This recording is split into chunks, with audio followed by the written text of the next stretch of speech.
Giving you all a chance to get in here. Finally sick. It's a deep thing.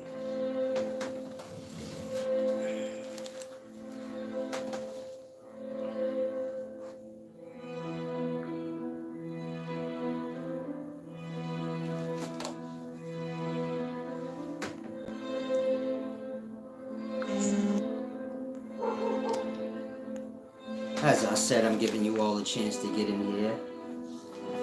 Hopefully everyone's well. Wise, solid speaking. As I said, I'm a little under the weather today. Oh, I'm getting there. Something, I'm not sure. Shoulders hurt. Neck hurt. My eyelashes hurt. My eyelashes hurt. Peace and wisdom, Hundadon. Salam, shalom. Can one of you guys give me a sound check, please? I want to get straight to this very important video. Hopefully everyone's well.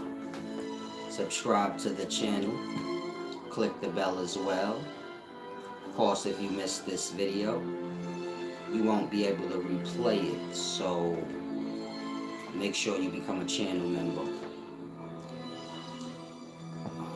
Visit the website wiseservant.org or upscaleknowledge.org.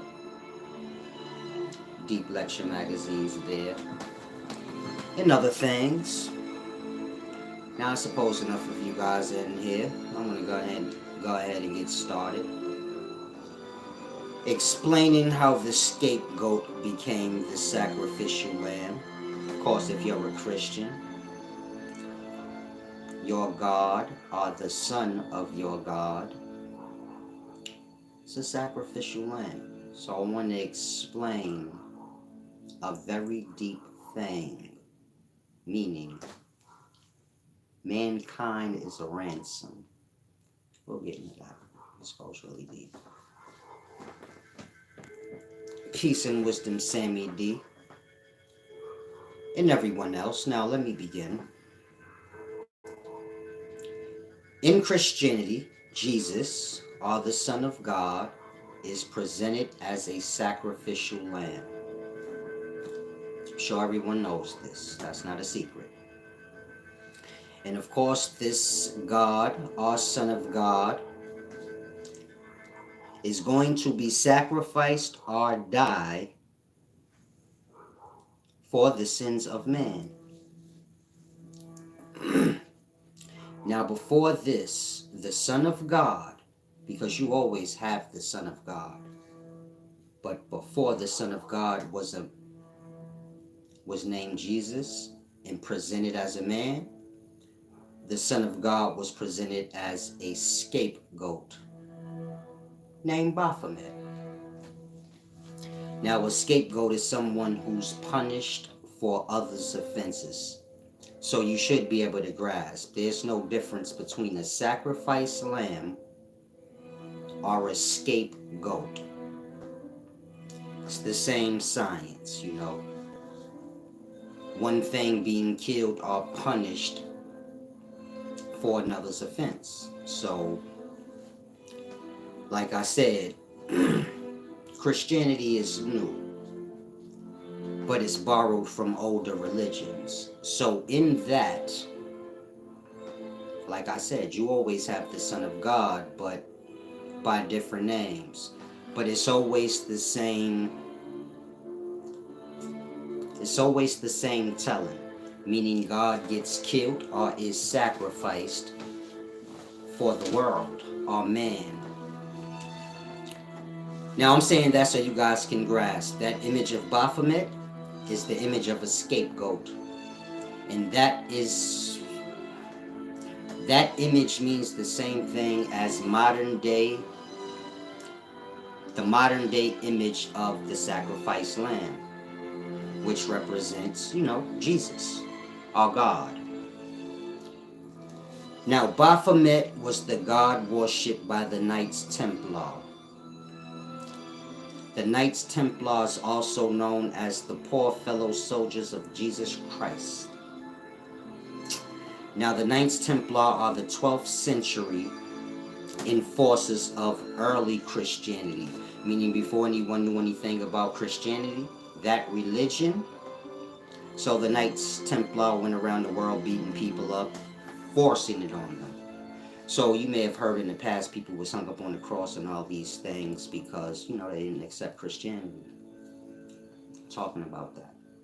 So the Knights Templar is the beginnings of Christianity. Of course, Christianity is a newer version of older religion.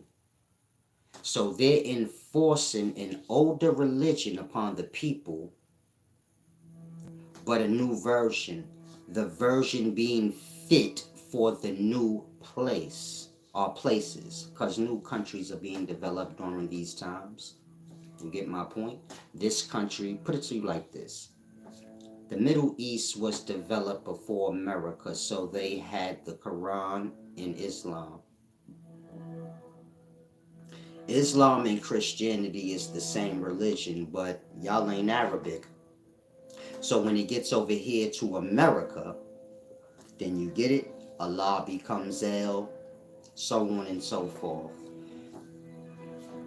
Isa becomes Jesus, etc. Same religion, same characters. If you're lost and you're like, no, Islam's different. All right. Same characters, same thing. You get my point? Names, not even changed. And so,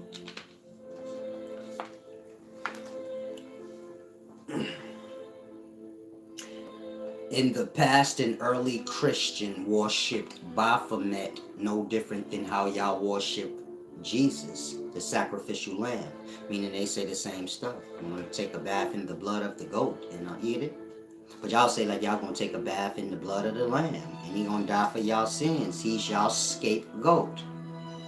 You get it? In the past, it was just, it made more sense. Meaning if I ask a Christian in the day, you don't think that seems strange that your God gotta die? That's weird. Well, if y'all had the image of the goat, then y'all would be like, that's devil worship, I'm not messing with it. But y'all got an image of a pretty little lamb. Now this lamb gonna be slaughtered for y'all sins, you get it? A scapegoat. What? I guess it seems better to y'all.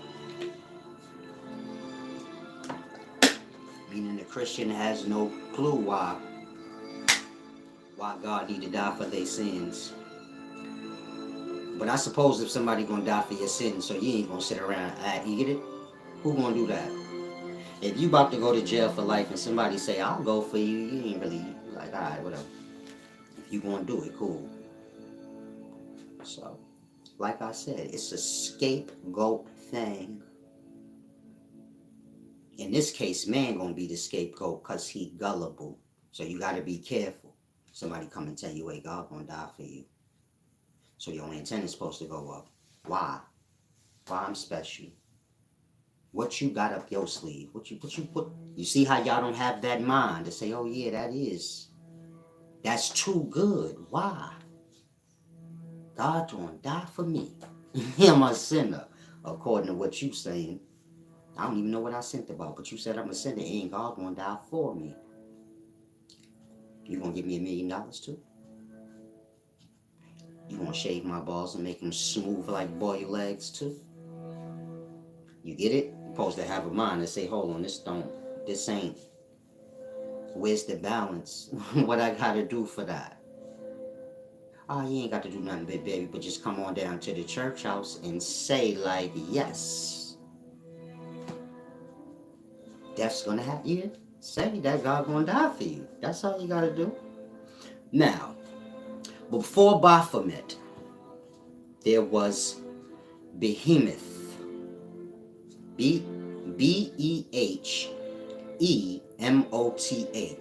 but it's pronounced Behemoth. You also have Leviathan, pronounced Leviathan, like Shaitan, Leviathan. And this is your old Hebrew names of that character we know as Baphomet. So, Behemoth or Behemoth became Baphomet. And Baphomet became Jesus. All these things being cattle though, meaning Baphomet is a goat, a scapegoat. Jesus is a lamb, a sacrificed one. And you get it? Behemoth, Leviathan, same thing. Now you have the 13th century illuminated manuscript that has an image. Let me see if I have it. If I do, y'all lucky. Oh, I do. You have this image.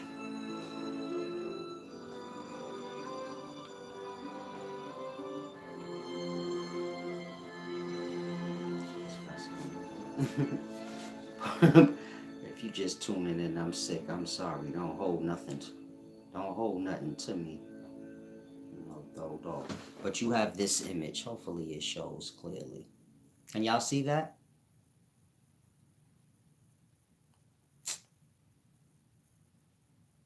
Why don't it stay like that? Oh, there you go. You see that image of the cattle, the winged creature, and then the fish in the water or the serpent in the water? That's Behemoth, Leviathan, and Ziz. Like I said, that's a 13th century.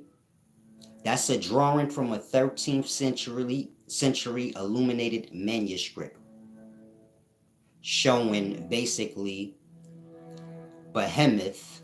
Behemoth is the deity on land. Ziz is the one in the air.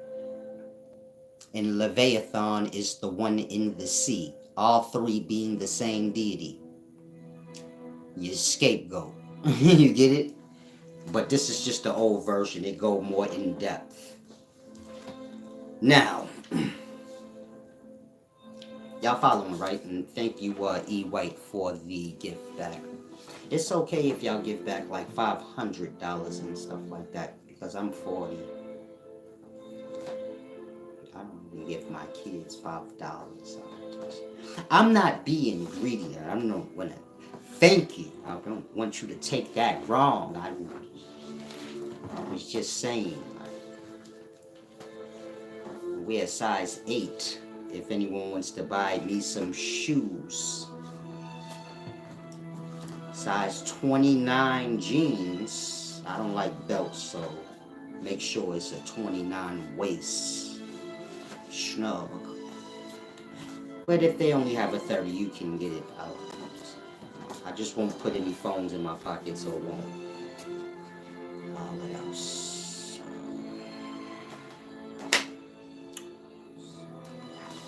I'm just letting you guys know. I know y'all love me, and I appreciate it. If you were wondering, what size sauce is, now you have it. A 40 in designers, not an 8, because designers are big and goofy, so, you know. But if they only have a 41, we'll just wear 2 pairs of socks. It's really no big deal. Thank you. I appreciate it in advance, guys. Love you. Now, where was I at? Peace and why you laughing at me? This, you feel me? You got to put that thing on out there, my nigga. Nobody don't know y'all size. They can't get y'all nothing. You feel me? So you got to work with the universe. You can't just be... You know how women are? They be like, if you did about me, you would have knew. You don't want to be like that as a man. You make sure they know everything they need to know. You know? Strangers, you don't even have to know them. You see them a few times, be like, hey, you know, we're size 8, right? I'm just putting that out there. You look like you love to buy gifts. So I just wanted to greet you with a nice, kind smile and let you know that, sugar. Oh, they might buy you some. People paying a lot of money, man, for smiles. It's rough times. I give niggas money if they make me laugh, because I'm knowing like, damn, laughs getting scarce. Nigga ain't robbed me? Shit, man. Thanks for the laugh. Thanks for the laugh, big baby. Thanks for the raising of the spirits, because we're living the tearing down of the spirits. So y'all make sure y'all focus on y'all laughs and y'all good moments. Like I said, they scarce. And really, it's just what you focus on. Meaning the good moments ain't really scarce. We just focus on whatever we want. And so, kind of grass. Don't forget the lamb. Salam, shalom. Now, let me get back to this video. So I was explaining to you guys, if you just came in, how Jesus being a sacrificial lamb is no different than the older rendition, which is Scapegoat and Baphomet. So Baphomet the Scapegoat is the original rendition of Jesus being the sacrificial lamb. So you figure, like, if y'all seen the Scapegoat, Baphomet, y'all would be like, I ain't worshiping Christianity, that's strange. This is what the Knights Templar was doing in the 12th century. They trying to force this weird looking goat on people, so it's like, get out of here with that blood. What are you, crazy? Why would I worship the devil for? You got the horns coming out, you're bugging. You get it? It ain't catching. So people adjust. They say, come on, the point of this religion got to do with scapegoatism. You get it? Finding some shit to die for your offenses. Killing an animal and eating it so you don't starve and die. It could die. So it's like scapegoatism, like save yourselfism. Whatever whatever you sin against, just be like it was good. It was good. God wanted this. So y'all be like, it's the will of God that Jesus. It's the will of the Father that Jesus died. Y'all kill food, eat it. Y'all be like, thank you, God, for this food that we killed together, God. Y'all like how y'all bring God in it, like. So it all go back to the religion, the beginnings, scapegoatism. So like I said, they said we might need to change the imagery because man don't like this goat too much. So then they made goat a nice pretty lamb. But they said, no, this lamb's gonna, he had to die still. Ain't nothing changed, big baby. This is still about the scapegoat. And so change the image of it. Call it a lamb. But just make sure it still dies. For us, scapegoat. So Christianity is just the old religion, devil worship. Now, peace and wisdom, Titan Mac G. Salam, shalom. Anybody else I missed? Now, Judaism and Christianity is based on an old belief that God or his son must die for the sins of man.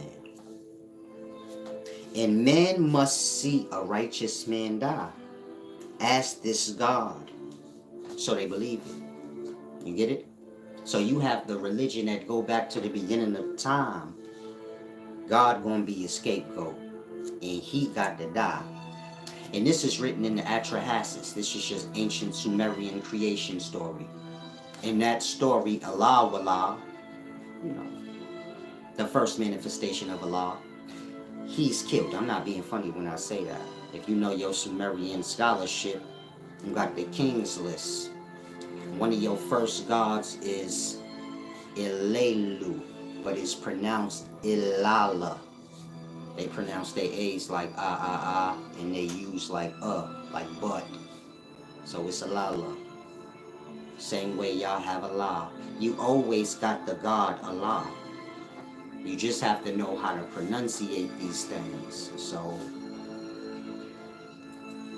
when you're dealing with the Sumerian Atrahasis, it says the Council of Gods, they slaughtered Elawala and sacrificed his blood to the clay. His blood was the white ghost. Stuffed that in the clay. End of story. Physical life starts. Of course, they're saying that the world we live in, our universe, is a body. And the bodies are, smaller realities of that one. So, I'm just giving you a nutshell that God being killed goes back to old religions. And it's got to do with Babylon's. Meaning as kings are establishing their Babylon, they need a way to control their citizens or their sheeps. And so, you get it? They need the religion. And the religion have to be real to the people. So in that, you get it? The Jews and the Christians of old, they're like, all right, we have to find someone. This is the beginnings of Judaism and Christianity. Say we have to find someone to die as, the Son of God, so all the people believe in the religion. That God gonna die for their sins, and that they believe in the religion. So if you read the Bible, I'm gonna read a little scholarship so y'all see. But if you read the Bible, you'll see Jesus was set up by the 12 disciples and everybody. Meaning the Jews and all them set him up to die. Meaning they made him famous and all that purposely for that. This is why at the end of it, they set him up. And he died. You get my point? But people don't read it right. But I'm going to read it. It's all in John. Now, like I said, when you're dealing with new countries, we talking old times, your Babylons, your cities. When new ones is getting established, so you get my point? Your kings of all nations, because you always have your one nation order expanding. And so the religion is being adjusted for whatever place. You get it? It's kind of being taken over. And so you have different renditions, like Baphomet being the scapegoat. Fast forward to our times, we have the Son of God is the sacrificial lamb. But it's always the same. God gotta die. And the people gotta believe that God died for their sins. Meaning they gotta believe God was the man that walked this earth hella righteous and died. And so they find one amongst the people and slaughter them. And that the people believe, and from there on it passed down as a real thing. You get it? And so that's what the whole Jesus thing was in the Bible. If you read it, I'ma read it, but try and grasp. Now I know most of y'all will say, why must God die? Meaning, why do we have to believe that God gonna die? What purpose does that serve? It don't even. What would it matter if I believe that God gonna die for my sins or not? It means everything. Meaning men have to believe this. Because it's all about ransom. I'll say that again. Man gotta believe in this because it's all about ransom. Mankind is the ransom of the devil. And so y'all gotta believe y'all daddy gonna die for y'all. You say, why? Because he gonna come. And when he do, the devil gonna kill him. You get it? And y'all can die with y'all daddy. And so that's what the old religion is based on. Scapegoat knowledge. Y'all are being scapegoated into believing in the thing, so y'all end up below. So you have to know your scholarship. The devil was cast away to below. This is before physical life. The souls of men are the scapegoats, meaning y'all are strayed to below by way of the religion. Meaning y'all believe in the religion. Oh, God gonna die for my sins. You get it? In that, through the religion, y'all are brought down to below. And then y'all held as ransom. So reference the sperm cells and the testicles. You say, how'd they get there? Why they there? They ransom.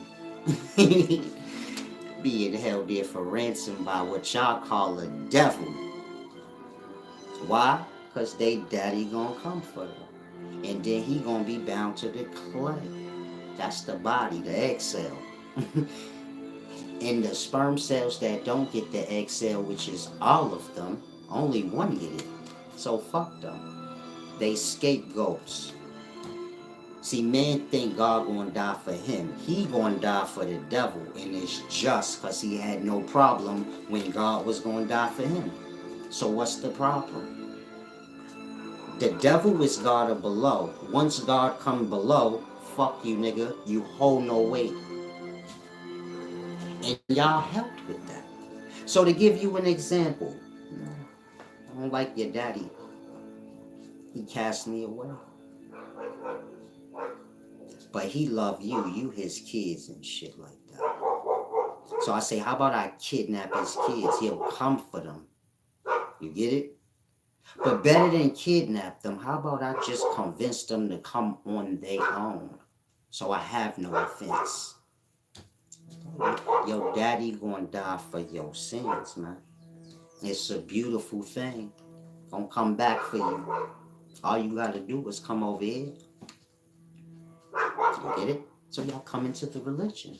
I say, yeah. Jesus the Father gonna die for my sins.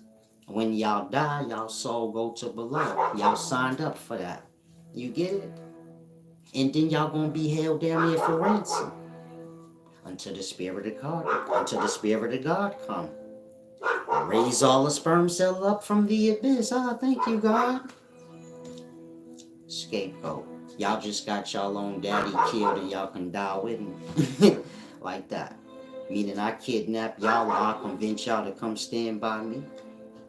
It's all good. Your dad gonna come get you and save you. I'm your friend though. You gotta worry about me. I ain't gonna do nothing to you. And then when your daddy come, I just kill him. I say, I didn't kidnap these kids. They came on their own. And when they daddy came to come get them, I don't know him. He's a trespasser. I killed him. Sorry. Like that. Then the kids attacked me, so I killed them too. I didn't know that was their daddy. I never seen him before. I just know they have a father. And he'd comfort them, but I didn't know that was him. Like that. This how y'all are in life. Like, Jesus gonna die for my sins. Okay. Sins is far greater than that, child. And so, try and grasp. Like I said, y'all believe y'all going, or God gonna die for y'all sins. But that ain't honorable. It don't even make no sense. Everybody responsible for their own sins. Period. What's good for the goose is good for the gander. Scratch your back, you scratch my balls, we even. Now that ain't fair, but scapegoat, they make it work. It's the option. Y'all grasp, y'all follow. Peace and wisdom, Jazz DW. Let me see if I missed any questions before I go deep and read this scholarship. Sir Jones, okay, I know you grasp. And so if you were Christian, you're going to below. And now you know why. And now you know why you're a Christian. And if you got any feelings like, man, it's a little strange, this Christianity stuff, save yourself. That's all I can tell you. Other than that, you believe in death, meaning you believe in the death of God, which is crazy. And so, I suppose there's some kind of punishment for blasphemy in mutual imprecations. You know, when you lie, evil actions against people. You know, like saying God gonna die for me. You know, lies. Femis of the blast. That's blasphemy. Now, let's go to John. So y'all can grasp.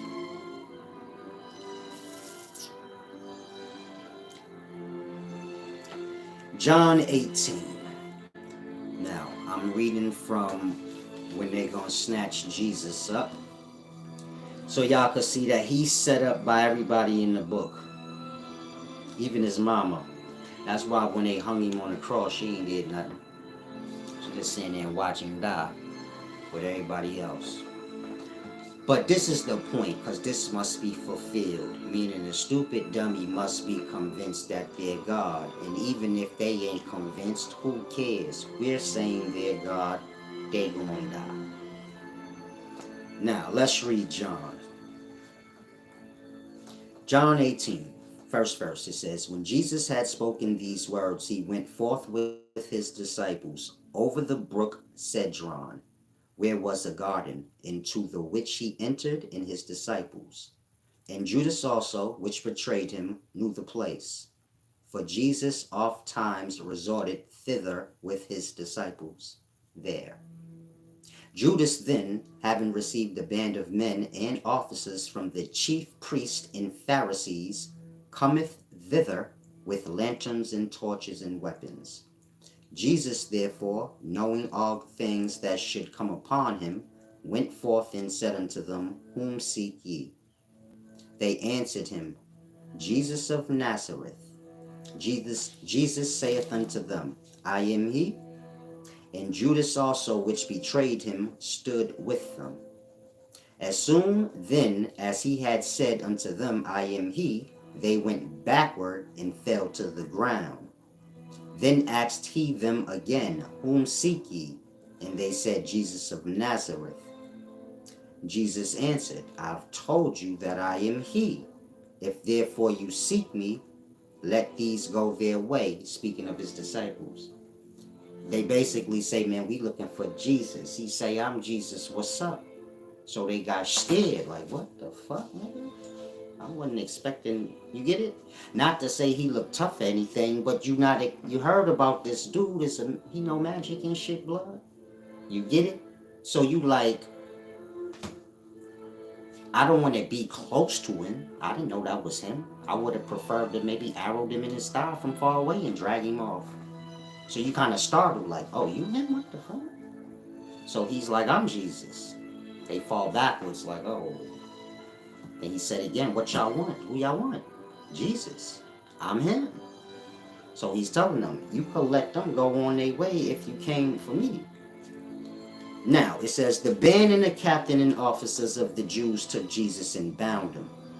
After he told them, let them go and do what you need to do. And it says, they led him away to Annas first, for he was father-in-law to Caiaphas, which was the high priest that same year.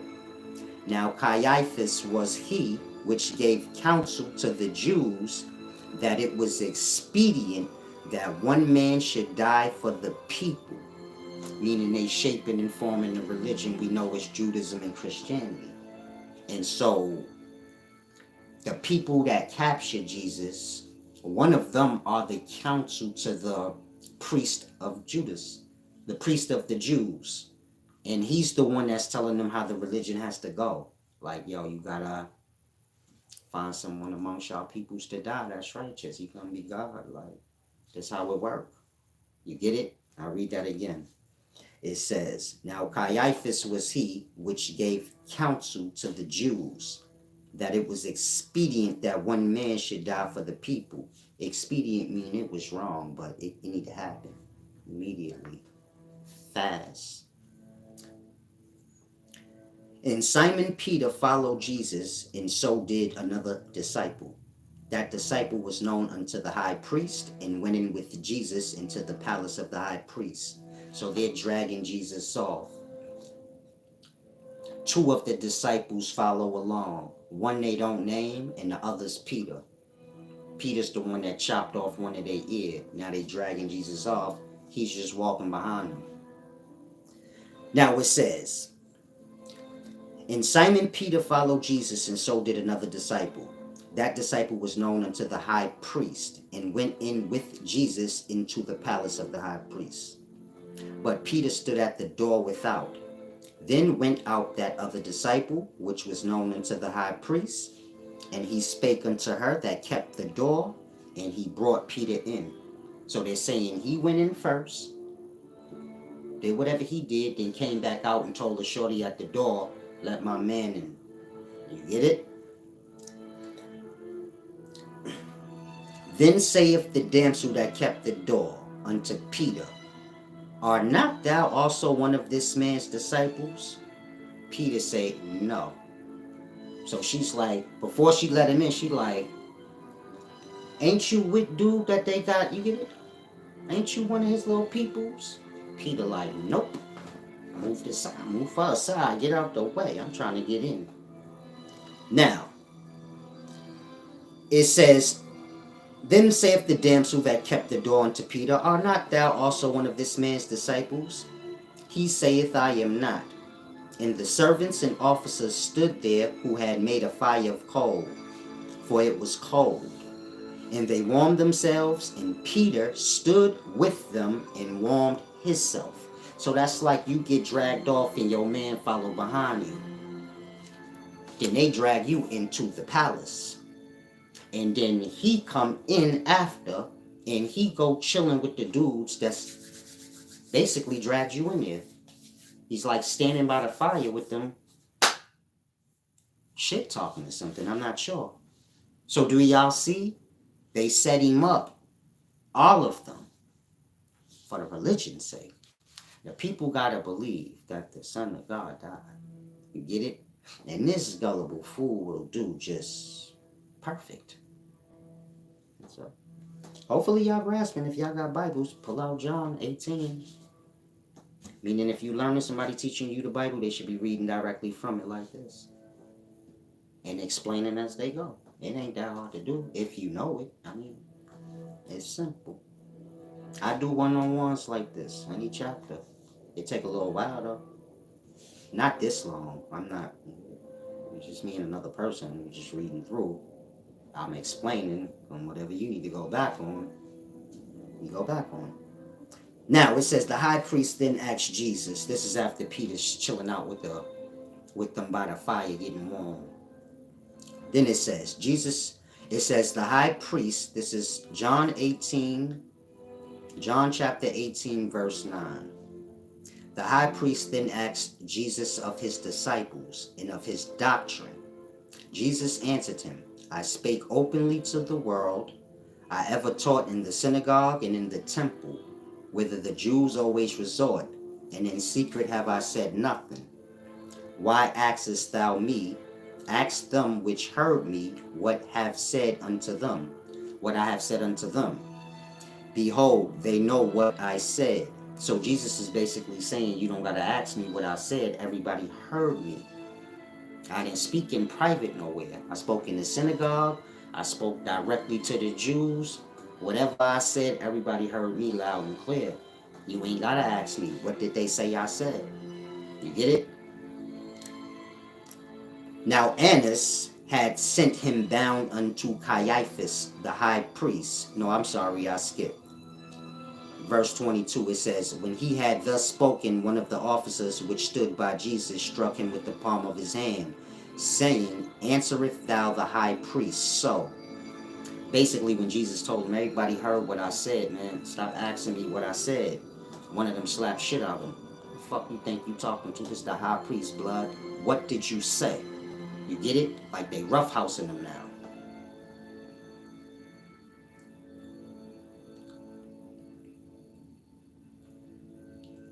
Jesus answered him, if I have spoken evil, bear witness of the evil. But if well, why smitest thou me? Basically saying, if I ain't say nothing evil, because you still ain't say what I said, why you slap the shit out of me?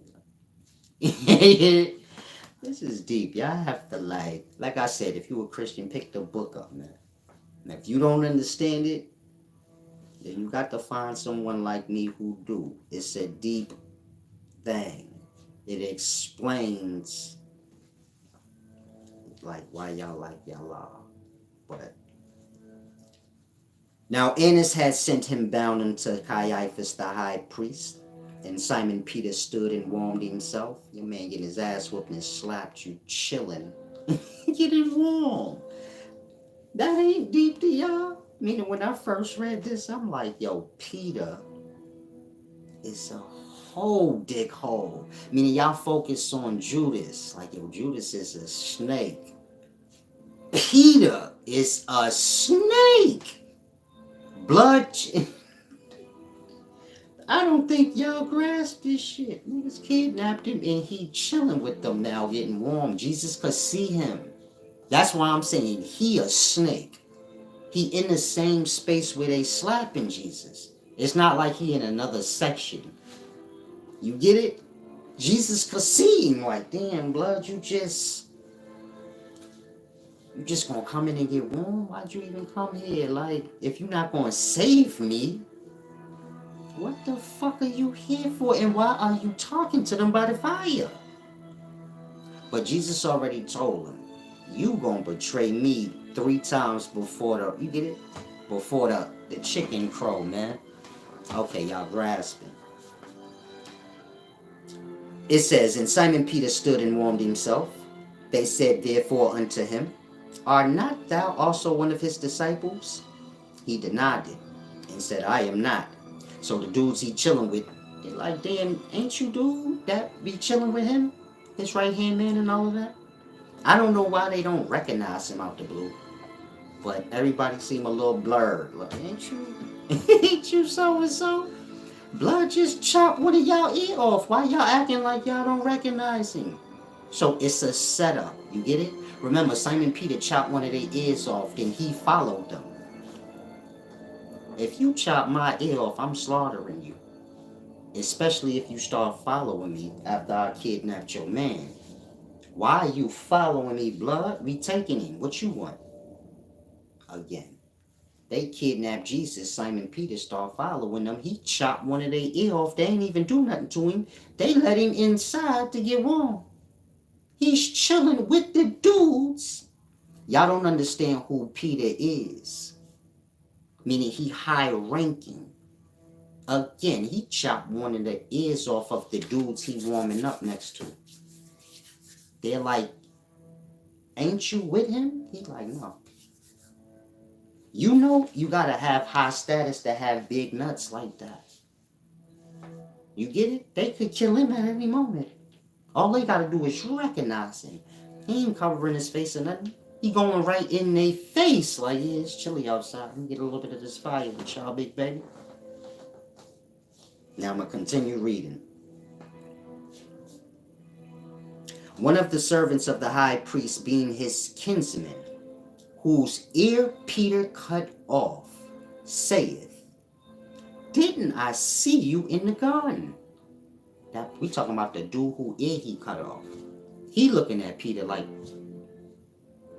didn't I see you in the garden? Meaning why they are acting dumb.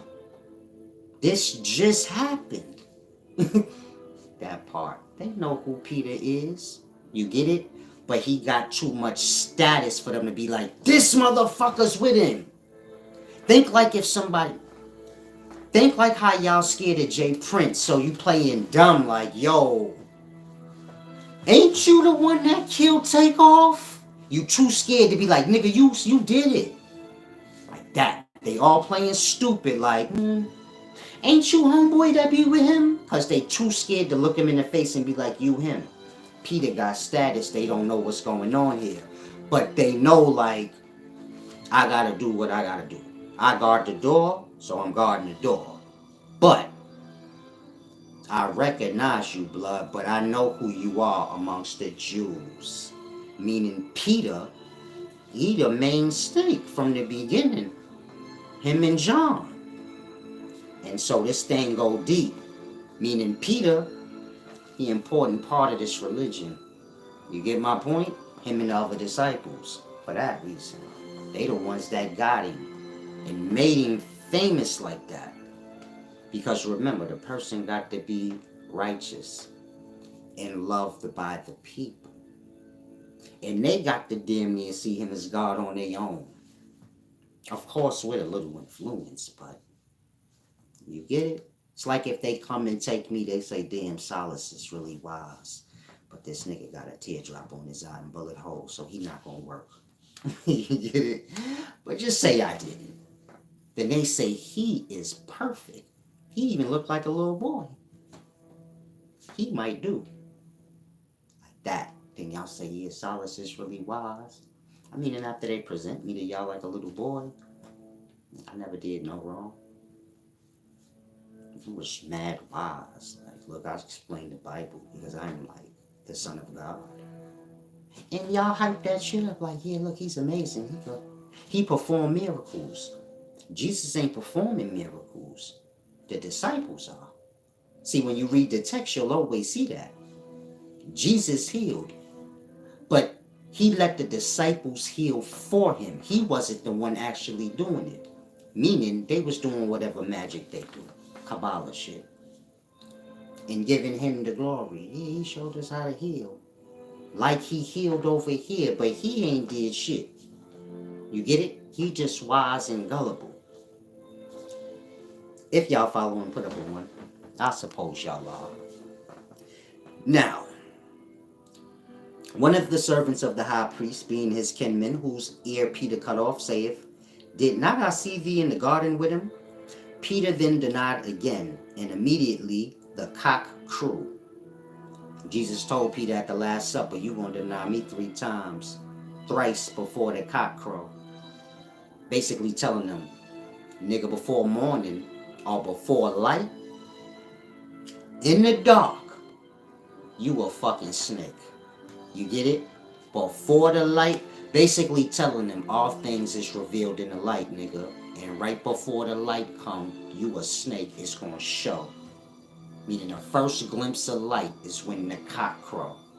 And at the first piece of light, he telling Peter, you think you hid in the dark, once the first speck of light come through, you gonna be revealed. You gonna deny me before you even seen, like, that's how much of a snake you are. So it says,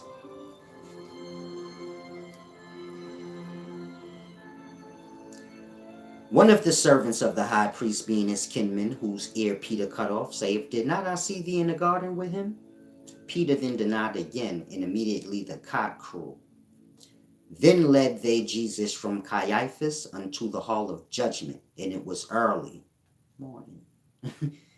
And they themselves went not into the judgment hall, lest they should be defiled, but that they might eat the Passover.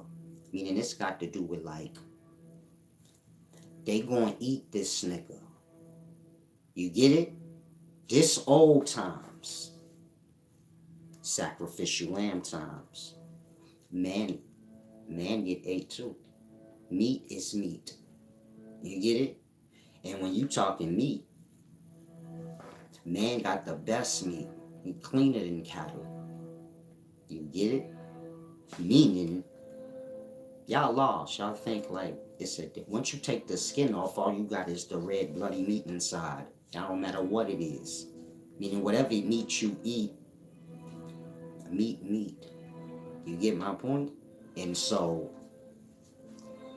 again, y'all drink Jesus' blood in church like grape juice and eat crackers like his flesh. That part. And y'all want to make sure everybody get their share like before. That's why I got kicked out, because I asked them if they had a big cracker. Shits is small. I was hungry. Yeah, I got the big crackers back there. The square shits. Shut up. I'm like, all right, I'm sorry. I'm hungry. It's the Sabbath. We've been in here for long.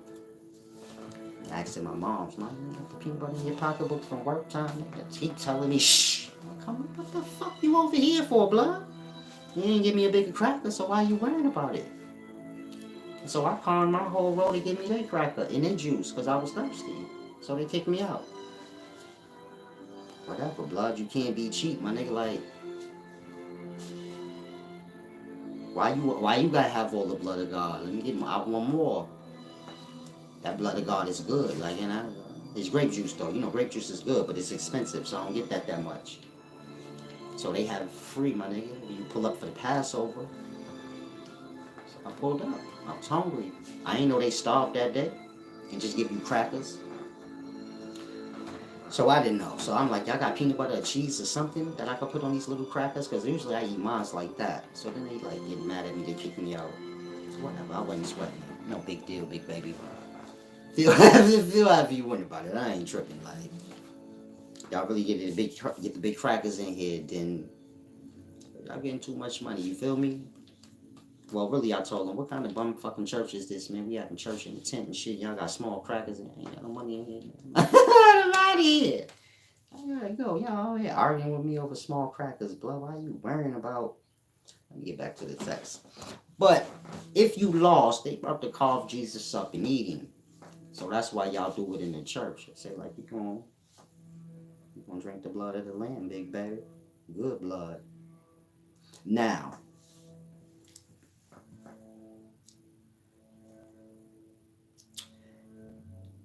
then led they Jesus from Caiaphas unto the hall of judgment, and it was early. And they themselves went not into the judgment hall, lest they should be defiled, but that they might eat the Passover.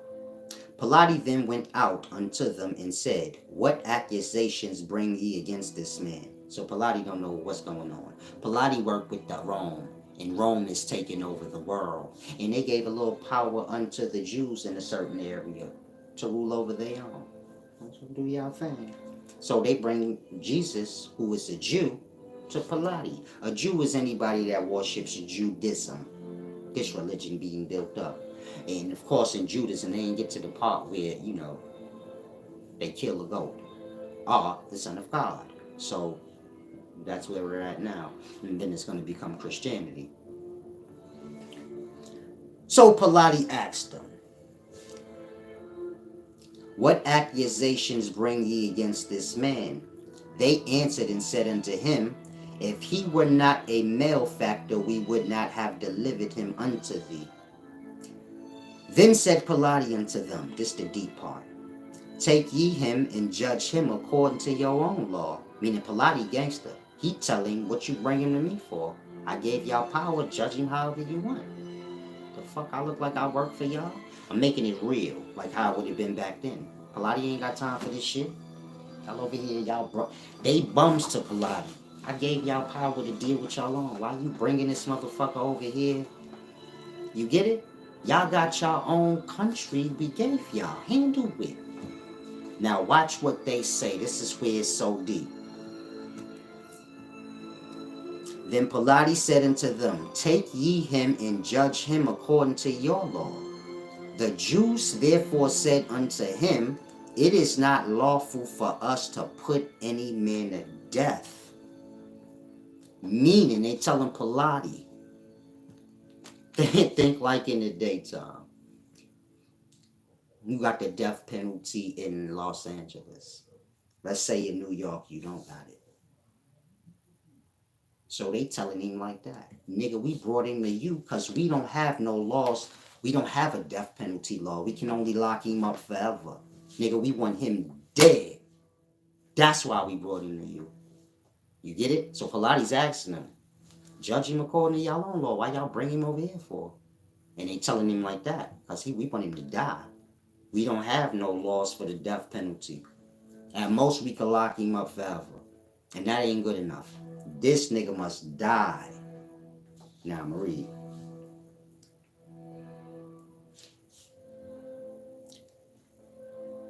They said, The Jews therefore said unto him, It is not lawful for us to put any man to death, that the saying of Jesus might be fulfilled, which he spake, signifying what death he should die.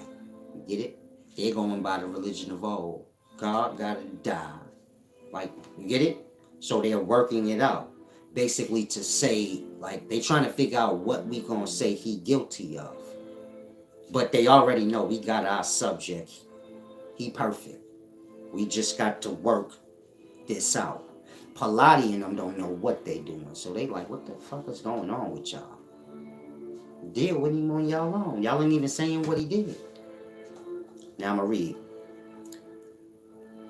Then Pilate entered into the judgment hall again, and called Jesus, and said unto him, Art thou the King of the Jews? Jesus answered him,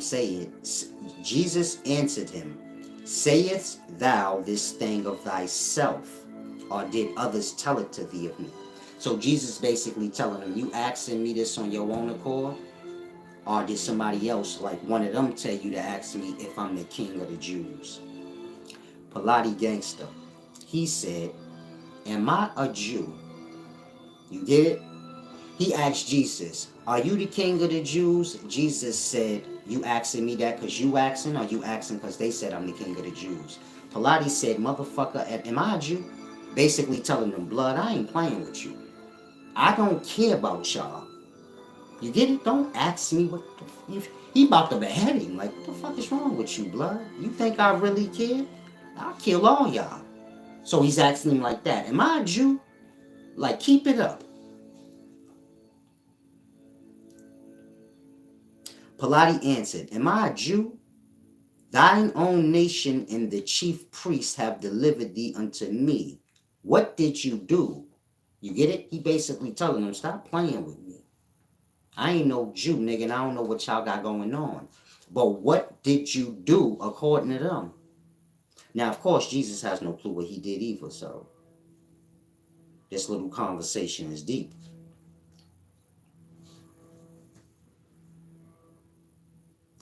Jesus answered, my kingdom is not of this world. If my kingdom were of this world, then my servants would fight, that I should not be delivered to the Jews. But now is my kingdom not from here. Pilate therefore said unto him, art thou a king then? Jesus answered, thou sayest that I am a king. You get it? Meaning Jesus keep telling them, whatever they said, I said. Y'all heard everything I said. Why y'all keep playing dumb? They say I'm a king. They said I said I'm God. But everybody heard me preaching in the synagogues and everywhere. I ain't preached nowhere in private. So why you asking me if I said something that you know you never heard me say? Meaning he basically kind of pleading with him, like, come on, bro. They trying to set me up over words, though. Like, who fucking cares even if I did say that? But nobody heard me say that because everybody heard me preach in public. You get it? Now, of course, if you read the text, Jesus is telling everybody, you know, y'all gods. Stop worshiping this thing and that thing and worship the self. That's how you worship God. You got to put the self on the pedestal. Not like arrogant pedestal. Like, take care of yourself. Don't put yourself in no predicaments. Don't do things you wouldn't. If God was with you right now, would you do that? That part. Meaning if somebody that you have on a pedestal like God was standing right next to you, some of y'all wouldn't do half the shit y'all do. Because y'all like, nah, God right here. It's like when y'all parents was around when y'all young. Y'all kick back. Say, nah, my mom's right here. Wait till she slide. You get it? You know how to behave for reason. So it's like that. Now, Pilate therefore said unto him, art thou a king then? Jesus answered, thou sayest that I am a king. To this end was I born, and for this cause came I into the world, that I should bear witness unto the truth. Everyone that is of the truth heareth my voice. Basically saying I was born in the world to see that y'all all ain't shit. And so, I see. You get my point? That's what he's saying is going to be fulfilled. I get it now. I was born into this manifested hell, and I see. The world is evil, but the world is the people. You get it? So like that, you get wise, and you get it? You say, I gotta reach the people. I gotta show them this or that. To reach a place where you realize, hold on, they are the world. It ain't no reaching them. If you take them away from the Babylon or the world, then what we talking about? You get it? Everybody what they is. So he's saying like that. I was born into the world for this to happen. So I can see for my own self. Think like if you God, you never been manifested. So you like, it can't be that bad, dude. Like I heard. But you seeing now, like, damn, they got me bound up lying on me and shit. These my own people. What the fuck? So he knowing now, like, okay, yeah, this place is bad. My mama out there, she ain't did shit either. And all my disciples, like, they all set me up. You get it? So he getting it like, okay, this shit way deep, man. And so y'all gotta read it right. Then you'll get it like, oh yeah, this shit way crazy. These niggas was ruthless back in the day. They was cold-blooded snakes back in the day. Now, 38. Pilate saith unto him, what is truth? And when he had said this, he went out again unto the Jews, and saith unto them, I ain't find no fault in them. Meaning Pilate, like, I ain't got time for this blood. He said he didn't do nothing. Y'all telling me he said he the king of the Jews. I don't even care, because that ain't no crime. So he basically like that. Yo, can y'all get out of here with this dumb shit? But they deep, meaning all the Jews is there. So Pilates said, I find no fault in him, but ye have a custom that I should release unto you one at the Passover. Basically saying, y'all have a custom that's coming up that I'm supposed to release one of y'all prisoners back unto y'all. You get it? The city to city thing. Will ye therefore that I release unto you the King of the Jews? Meaning he basically saying, I don't see what this dude did. Y'all got the Passover thing coming over where we supposed to release one of y'all prisoners. How about I just give him back to y'all? You get it? So Pilates thinking for his own self's sake, like, okay, we got people locked up that we want locked up from them. And we got to let one of them go. And we really don't want to. I don't see this man did nothing. But he is our prisoner now. Yo, y'all want us to give him back? I could just take him, we even. You get it? Meaning Pilates gangster. He know what he doing, but these motherfuckers want this nigga dead. And they not getting off it. So watch what they say. He said, do y'all want the King of the Jews? Like, we give y'all him and we be squared. They said, it says, then cried they all again, saying, not this man, give us Barabbas. But Barabbas was a robber. Meaning Barabbas in jail because he steal from them. They don't care. They say, give us him. Fuck that. We don't mind if our shit gets stolen. This nigga's a thief, but give us him. Keep the nigga that's the King of the Jews. We want him dead. We don't care who you want to trade for him. We'll take anybody. If you got a killer back there, you can give him to us. But keep him. He got to die for the religion. Now, Pilates therefore took Jesus. Salam, shalom. If anyone wants to give back, y'all do realize I'm reading. This works. So if anyone wants to give back, you can click the title of the video, and all my links are there. Salam, shalom, Mustafa. About what, brother? Peace and wisdom. I'm not being funny either. Tell me about what. Now, John 19, it says, then Pilates therefore took Jesus and scourged him. And the soldiers platted a crown of thorns and put it on his head. And they put on him a purple robe and said, Hail, King of the Jews. And they smote him with their hands, meaning they slapped him around and stuff. Pilates therefore went forth again and saith unto them, Behold, I bring him forth to you, that ye may know that I find no fault in him. Basically telling them, I'm bringing him before y'all one more time, because y'all straight tripping. Like, you have to remember, up until this point, nobody ain't say what he did yet. So he confused, like, okay, y'all keep saying kill him. Okay, we slapped him around. We getting him prepared to die. Let me double check, because y'all tripping. You didn't even say what he did yet. You get it? But Pilates like, he ain't one of ours, or whatever that he is. They want him dead, whatever. But he don't want to do it, because it's like, this is stupid. The Jews answered him, we have a law, and by our law he ought to die, because he made himself the Son of God. Now reiterate back what I said. According to a Christian or a Jew, God gotta die. And so when I say to y'all, why y'all God gotta die?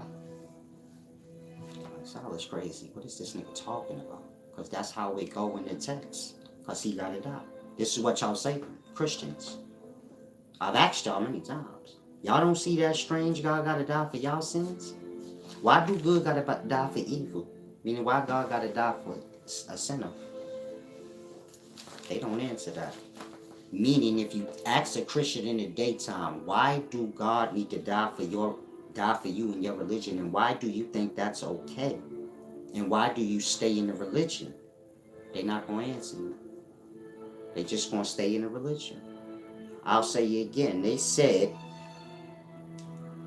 we have a law, and by our law, he ought to die because he said he God. They telling them, according to our law, whoever God got to die. And he said he God, so he dying. You get it? It's devil worship. God must die. Period. And so I don't think y'all grasp like what y'all are part of. Y'all ain't reading the text. Because y'all don't read the text, meaning everything I'm reading is crystal clear. It would have been crystal clear to you if you picked up the book your own self. That part. Some of y'all of age now where you can understand it. Don't get a New Testament version. I'm reading from the King James. That part. It ain't that deep to grasp. Now, then Jesus came forth wearing the crown of thorns and the purple robe, and Pilate saith unto them, Behold the man. When the chief priests therefore and officers saw him, they cried out, saying, Crucify him, crucify him. Pilate saith unto them, Take ye him and crucify him yourself. I ain't found no fault in him. The Jews answered him, We have a law, and by our law he ought to die, because he made himself the Son of God. When Pilate therefore heard that saying, he was the more afraid. You get it? He like, oh.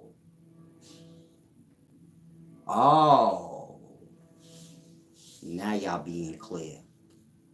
Sacrifice. Sacrilege.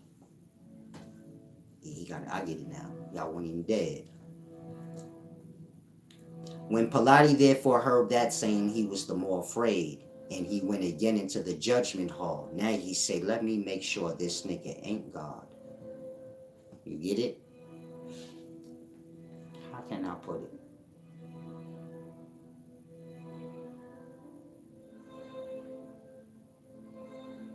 You have gods. I don't want to use that word.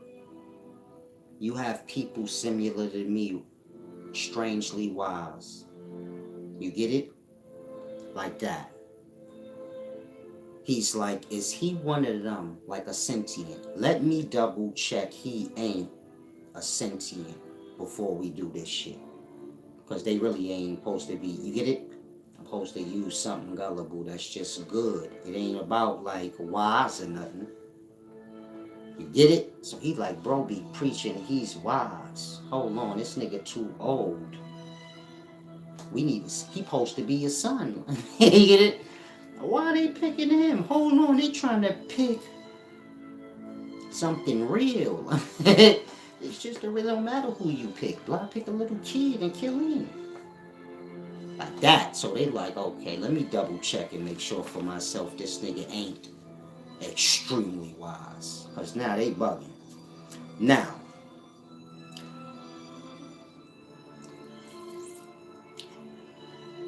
and went again into the judgment hall. This is Pilate. And went again into the judgment hall, and saith unto Jesus, Whence art thou? But Jesus gave him no answer, meaning he asked him, Who are you?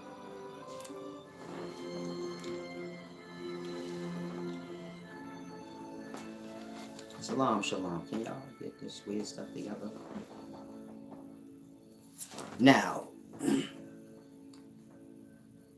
then saith Pilate unto him, Speakest thou not unto me?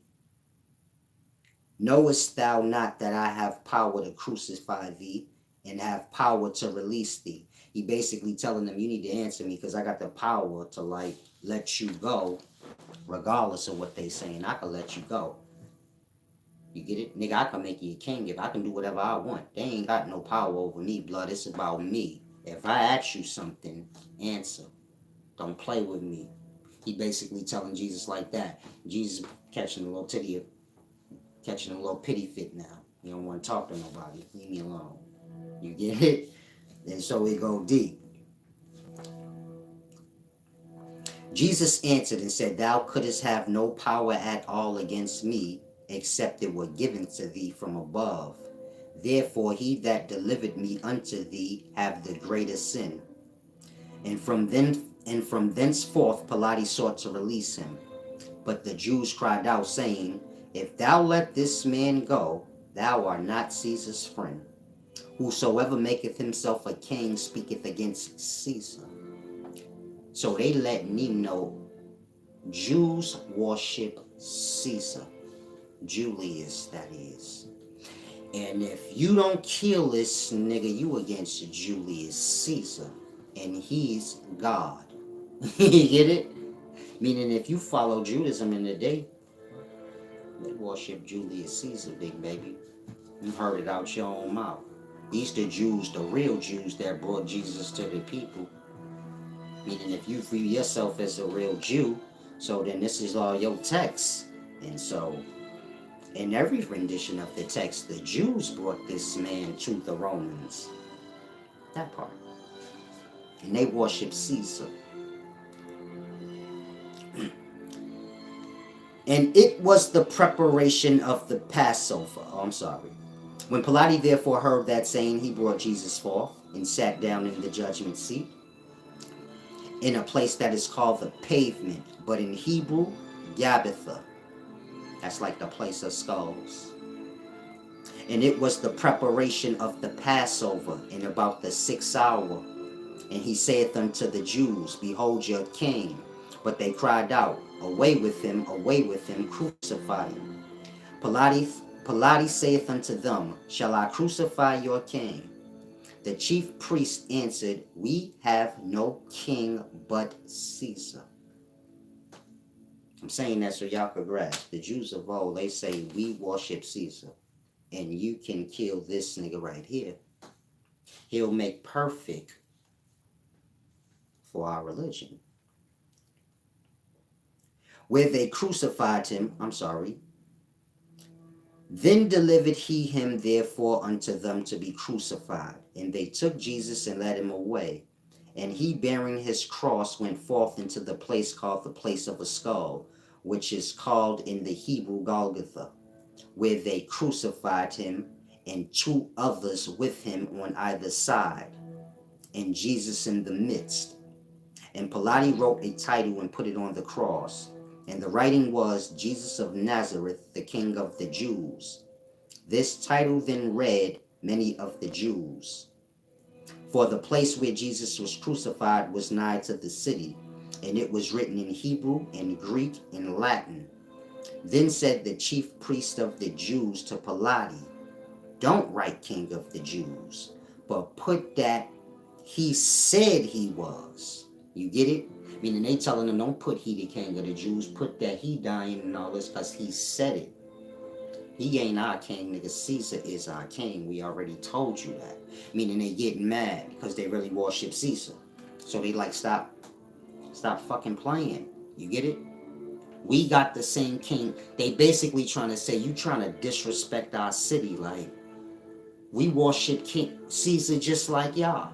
We a real city just like y'all. Why you keep saying he our king? We already told you we killing this nigga because he said that. And Caesar's our king. And we a real city just like y'all. Like that. They trying to say like we worship Caesar. And if you don't do what we say, man, you really not real. You really not, a city ruler. All the city rulers got to worship Caesar. Caesar like God on earth till they killed him. But that's another video. It's up already though. Then Pilate told them after they asked him, like, don't put he the king of the Jews, put that he said that. Pilate gangster, he said, I written what I have. I put on him what I did, that's that. Basically telling him, y'all ain't got no authority here, y'all getting on my nerves. I'll put what I want on this thing, man. He y'all king, because I said so. Then the soldiers, when they had crucified Jesus, they took his garments and made 4 parts, to every soldier a part, and also his coat. Now the coat was without seam, woven from the top throughout, to say he had on a coat that you can't take off. You get it? You don't have no seams, no zipper, no button, no seams. You get it?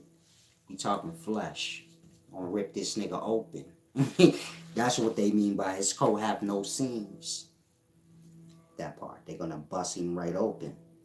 They said, therefore, amongst themselves, let us not rend it, but cast lots for it. Meaning, who gonna get his flesh? We ain't no need to shred this nigga to pieces. One of us can eat him. Simple. It's like meat, like you just hunted an animal. So you take off the hide of the animal. You get it? The skins.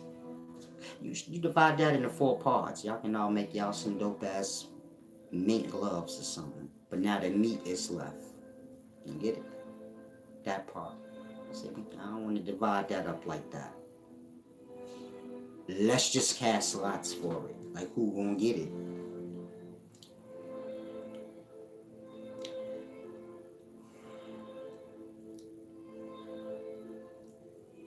They said therefore amongst themselves, let us not rend it, but cast lots for it, whose it shall be, that the scripture might be fulfilled, which saith, they parted my raiment amongst them, and for my vesture they did cast lots.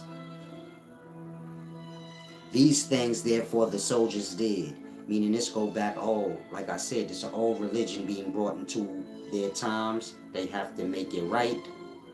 And so they're saying we need to do this and that like it was already written. They have to be perfect. You get it? The ancient Sumerians had this same religion. All the people before them had this same religion. Now they got their own country and city, and you get it? It have to be perfect, like it was written. That way, when y'all say, "Oh, where this come from?" we'll reference it to something older. It all aligned perfect. In old, they killed God, and this is how they did it. And now, same thing. Kill God the same. It's solid. Like that, like a check. Now there stood by the cross of Jesus his mother and his mother's sister, Mary, the wife of Cleophas, and Mary Magdalene. Basically, they're saying the 2 Marys were standing there, or the 4 Marys were standing there. But they're basically saying Mary, the mother of Jesus, and her sister, Mary Magdalene, was standing there. Y'all know who Mary Magdalene is to Jesus, and y'all know who Mary, his mother, is to him. This part is letting you know that's her sister. It's a family affair, big baby. Like that. And all the 12 disciples is his brothers. This is a little family matter. When Jesus therefore saw his mother and the disciples standing by, whom he loved, he saith unto his mother, Woman, behold thy son. Then saith he to the disciples, Behold thy mother. And from that hour the disciples took her unto his own home. Whichever disciple he was talking to. After this, Jesus, knowing that all things were now accomplished, that the scripture might be fulfilled, meaning he know the old religion. So he knowing they gonna kill me.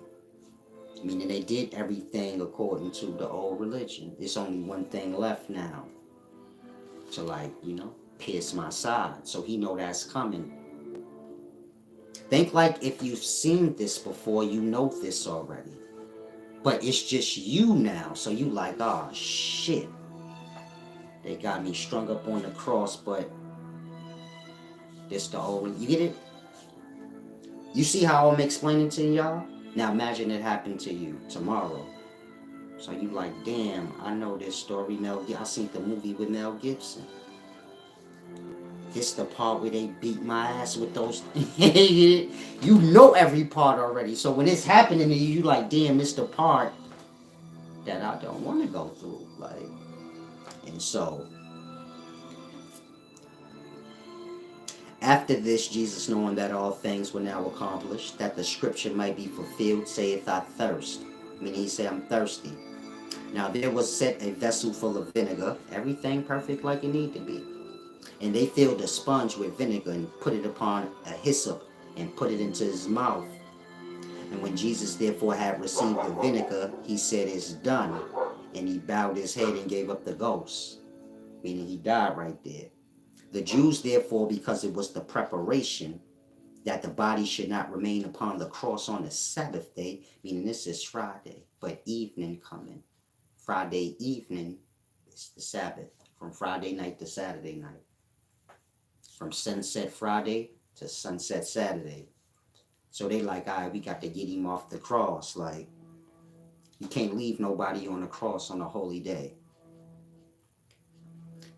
It says, the Jews, therefore, because it was the preparation that the body should not remain upon the cross on the Sabbath day, for that Sabbath day was an high day, besought Pilate that their legs might be broken and that they might be taken away. Meaning, if you crucify but you don't die, and the Sabbath about to come, so that they just break your legs and take you away.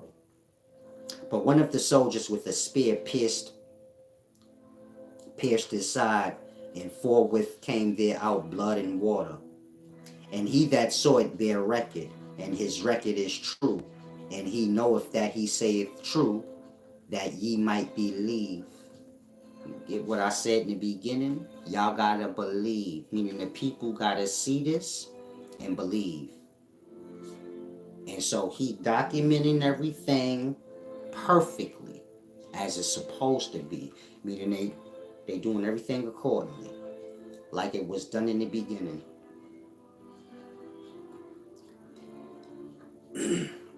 For these things were done that the scripture should be fulfilled. A bone of him shall not be broken. And again another scripture saith, they shall look on him whom they pierced. And after this Joseph of Arimatheus, whatever, being a disciple of Jesus, but secretly for fear of the Jews, besought Pilate that he might take away the body of Jesus. And Pilate gave him leave. He came therefore and took the body of Jesus. And there came also Nicodemus, which at the first came to Jesus by night, and brought a mixture of myrrh and aloes, about 100-pound weight. I know some of y'all slow, y'all think it's Nicodemus. It's Nicodemus. They didn't speak weird like we do today. Speak like y'all sounding out words. Nicodemus. Nobody talk like that. But then took they the body of Jesus and wound it in linen cloths with the spices, as the manner of the Jews is to bury.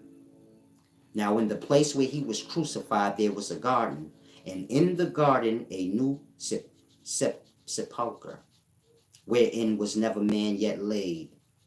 Where laid they Jesus, therefore, because of the Jews' preparation day, for the sepulchre was nigh at hand. Now, chapter 20. Let me look at these giverbacks before y'all have me read this whole book. Yeah, ungrateful heathens. No, I'm just playing. I taught him everything he knows. I don't know what y'all be talking about. But I'm going to stop for now. I have to use the restroom anyway. Like I said, if anyone wants to give that, you can click the description link. Now, this is why y'all have to believe that the Son of God is going to die for y'all sins. The religion is going to lead y'all down to below, and y'all be held for ransom, like I said. And when the Son of God come to get y'all, retrieve his belongings, so he'll be captured, sacrificed, and killed. Y'all can all die with him. You get my point? Myra Luminex. Oh, you saying you taught me everything I know. You knew me since I was a baby. Salam, shalom. This ain't the place for all that simple-minded shit, love. You get my point? Now, y'all worship what y'all do, meaning the death of God, which is an evil thing, but it's all to serve he who is below. It's like I said, y'all ransom. Mankind is ransom, how their soul is. And so, man is straight to below. Man is straight to below so the father can come. Like if a kid is kidnapped, so you know their daddy coming for them. And when he do, you could sacrifice him. You get my point? So that's what y'all religion is based on. Y'all all coming into the faith. This faith being that God gonna get sacrificed for y'all. But truly y'all the sacrifice for what's below. You get it? So y'all believe, I'm gonna be in this faith and God gonna die for my sins. Meaning y'all already acknowledging I'm gonna be below and then God gonna come save me. Y'all don't know why y'all say this stuff. God gonna die coming below to save me. Meaning if you're a Christian, you believe God gonna die for your sins. So that means you gonna be somewhere fucked up if he gotta come and save you. You're gonna be in a fucked up place. Otherwise, why he gotta come save you? What we even talking about? Like that. Christians say a whole bunch of stuff they don't realize they say. Everybody got to live what they say. Meaning your word is your words. That part. And so, Christians be held down below. Reference sperm cells in the balls. They all packed up down there because they went into the religion. And when they went into the religion, so their souls go below. Meaning coming into the religion is like coming into below. Those who come into the religion, when they die, the soul goes below. To where what y'all call the devil live at. And the devil hold all them souls for ransom. Because the devil know the Son of God gonna come to retrieve them. And once the Son of God come down below, the devil is the God of below, and that nigga hold no merit there, and he kill him. And so it says, the council of gods below, slaughtered the law, and bound him to the clay. That's to say the menses cycle in the egg cell. You don't care what you wouldn't care if this God big baby. It's the devil. He wouldn't care. And so you get it? Y'all worship what y'all do, not realizing why. Y'all think God gonna die for y'all sins. Y'all gonna die for the devil's sins. And it's just, because y'all ain't had no problem with God dying for y'all. So what's the problem? And so, reference sperm cells. Millions of them in the balls, down in the below, locked away, being held as ransom by he who below. And then the spirit of life come for them. This is your seminal fluid. Raise everything up from the dead and is brought to the menses cycle, to the egg cell. And one sperm cell get the egg and all the rest of them shits die because they are scapegoats. Like that. The father came from them and the father was bounded up. And he who was bound below, they left together. Meaning the God of below say, when the Father come for y'all, I'm leaving with him. That's it. I need him to get down here. It's a ransom thing. Man soul ransom. It goes deep. Shalom, shalom. Now, if y'all have any questions, y'all can ask. Like I said, I have to take a restroom break. I'll give y'all a chance to write whatever y'all want. Oh.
Azusa is back.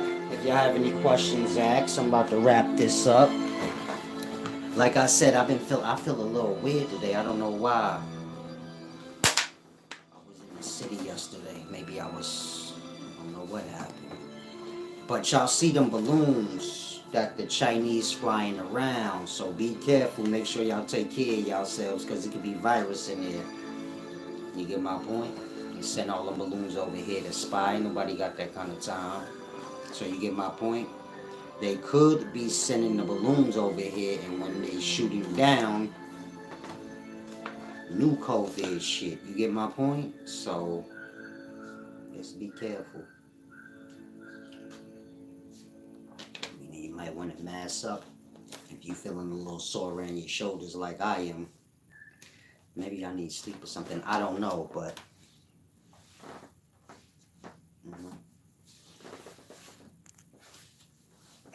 A mostly said, how would it work to obtain land with multiple investors? You need to know what you're getting land for, so on and so forth. How old are you? Meaning if you're young, time for this. But if you of a certain age and you serious, you have to get your questions together, get a perspective. You get my point? I teach land and the purpose of buying it, and many different other things. It's all in this book here.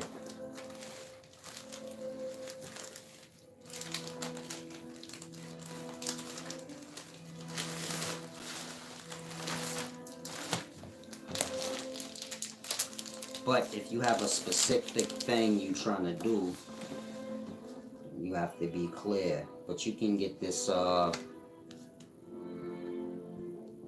this magazine that explains. This is the table of content, so you can take a quick look at that. It's a course book, like the college thing. It explains everything you need to know about land, starting on the second chapter. But the first chapter is explaining like how to remove debt from your life. We think debt is like credit card debts, things like that. Y'all don't look at debt like y'all monthly rent, y'all utilities, the things that y'all gonna be paying forever, even after y'all own y'all house or anything y'all trying to own. You still got them debts that never go away. Most people don't understand that.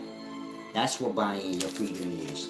Y'all work to buy things that don't really come to no end. You do all that working to get you a house and own that house. Most don't, but let's say they do, and they still stuck with high ass taxes in the utilities. Meaning light, gas, water. That shit coming up to about 6, 7 a month, damn near. And you get it, you like, damn, I still ain't really escaped. Living, you get it, I ain't get to live rent free still. The book explained that. How you can, pay off on basically get you some land, how you can go about doing that, the different kind of lands, meaning you got timberland, wetland, you don't want to get caught up buying that. So it got like the details in the book. Some people buy wetlands, they see it for cheap, they think that's real, like good lands. Wetlands is like when it's marshlands underneath, it look all grassy and beautiful, but when you step on it, then you like, oh shit, I'm going in quicksand. That kind of land where it's like, yeah, this shit all muddy and it just look good on the top.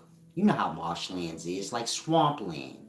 It grassy, but when you get close, then you like, oh hell no, it smell like shit. Like that. You ain't had that land out there, made 40 acres, $3,000. You say, oh, I'm getting that. I got people like that hit me up. Man, I just bought some bullshit land, but you did that. You get it? You heard me say something about land, and then you went and did whatever you did. That ain't got shit to do with me. I don't know what to tell you. You get it? Meaning they asking me like, what can I do? Whoever told you whatever they told you, go talk to them. Otherwise, I teach in detail. So you got timberland, you got farming land, you got commercial land, residential land, you got unrestricted land, restricted land. So the book help you know the difference. Meaning unrestricted land mean you could do whatever you want. The taxes on them kind of lands be like $30 a year annually. It's like $1 a day, less than that. That's unrestricted land, but usually those lands ain't close to the city. They might be close to a city, but not your major cities. So you might be 20 minutes from a Walmart, but you're not going to be 20 minutes from the major city of that state. You get it? But you can get those kind of lands for cheap, unrestricted. They usually don't have utilities and things like that in place. But like I said, if you get in the land to alleviate all your debt, your real debt. This book explains access debt and unavoidable debt. The access debt is like credit card debt and all that. That's fake debt, meaning that's debt that puts you in debt. You pay off your credit card debt so you can use it and put yourself back in the same cycle. You get it? Student loan debts, all those debts. These is access debts are debts you chose. When I say access debts, I mean access to get more credit so you can get into more debt. Access debt. Yeah, I need a credit card. My credit fucked up. Let me build my credit. So you get a credit card. You use it. You build up your credit. Now your credit good. And then you're going to use it. And then you're going to be back in the same. You get it? That's access credit though. That ain't real. That's something that you either put on yourself because you desperate or not. You get it? Y'all don't have to have a credit card or do nothing on credit. That's all your choice. So in that's not important. But now you have unavoidable debt. And this is light, rent, gas, water, stupid shit like that. Food. They won't let us grow food. Meaning if you own a house, can you have a little farm in your front yard? Hell no. They'll find you so crazy. That part. It's rules to your city in your land, and you get it? Well, not your land. We talking if you live in a city and you got a house. There's rules. And they'll fine you every week if they want. If you let your grass grow too high, they'll fine you for that. So you better know. Because some of y'all slow. You like, no, I can grow. Blood. They'll fine you if you let your grass grow too high, let alone that grass got fruit hanging on it. The city don't like nature, so they don't want no animals coming into the city. You grow food in your yard, now you attracting animals. You might give somebody the idea, shit, I ain't gotta go to the supermarket, I could just pluck some of this fruit and then I kill one of these animals. Have me a good meal for free, a fresh meal. So they don't want to give y'all no ideas of what free life is all about. You know, real life. Say keep them in the Babylon, going to the stores, buying that old meat that we killed last year. We froze it. Give them that old meat and all that other bullshit. And so you get it? Like I said, you got unrestricted land. That's what the taxes is low. But it's not going to be close to a city. That land is perfect for removing that never-ending debt. Your rent like gas. So you get you some unrestricted land. You could. It explains all the prices of, like the wells getting set up and all of that. So you get your well dug. It, depending on the feet, is going to determine the price. You may have to go 50 feet, but probably not. Maybe 20. But you're going to pay by the feet. But once you get your well dug and your septic system set up, these being things y'all can pay off on like y'all pay off on y'all car or anything else. Instead of you paying off on mortgage, you get my point? You get this book, read through the details, at least the first 2 chapters. The other chapters got to do with you making money on that land now. If you like, I don't see no point in going to work, I ain't got no bills. I can just sell some shit off my land, grow this or that maybe, and that's way more than enough money. You get it? Once you don't have no bills in your light, gas, and all that, you own it. Like that. Half y'all gonna quit. You like, what's the point of going to work for 40 hours? I don't actually need the money. How about I just go for 4 hours? I don't need this shit. All I need is money. You get it? I don't buy food. I got the farm back on the land. I got hunting land right up the road, because a lot of them restricted lands, they they surrounded by the hunting lands, and you get your little hunting license, and during the seasons you hunt, you fish, you get it. And so with that, you like, I don't really need no food because I just fished last night. We caught some shit. We got mad rice and potatoes and all that shit. We got the farm going, so I don't really go to the supermarket that much unless I want a Snicker bar, some weird shit, old time's sake. And that, you like, I don't really need no money. You get it. I could take a loan out on my land if I need something. You get it? You got hella options, and you know, like, I don't have to slave really. And so you get my point. You get that land, you get your well and your septic set up. The prices in here, like the different ranges. You get your light set up however you choose. You can use, what's these called? I forgot. The things that y'all see on the houses now. Solar panels. You can get like $15,000 worth of solar panels. If it's just gonna be you and like, meaning if you a single person, you should get a one-on-one. Because you could do it for real cheap because you don't need much. Meaning a single person, they could power their house with probably like $2,500 worth of solar panels. Less than that, $1,000 worth. They not using that much energy, they're just one person. You get it? They just using it for the night, mainly. Because when you on your land, you going to be outside probably. Walking around butt naked, it ain't like you got neighbors and nothing. You ain't like you got to get dressed to go outside. So you going in and out the house. It's not like now. You say, I got to empty the garbage and fucking find something to put on. You don't have to do that.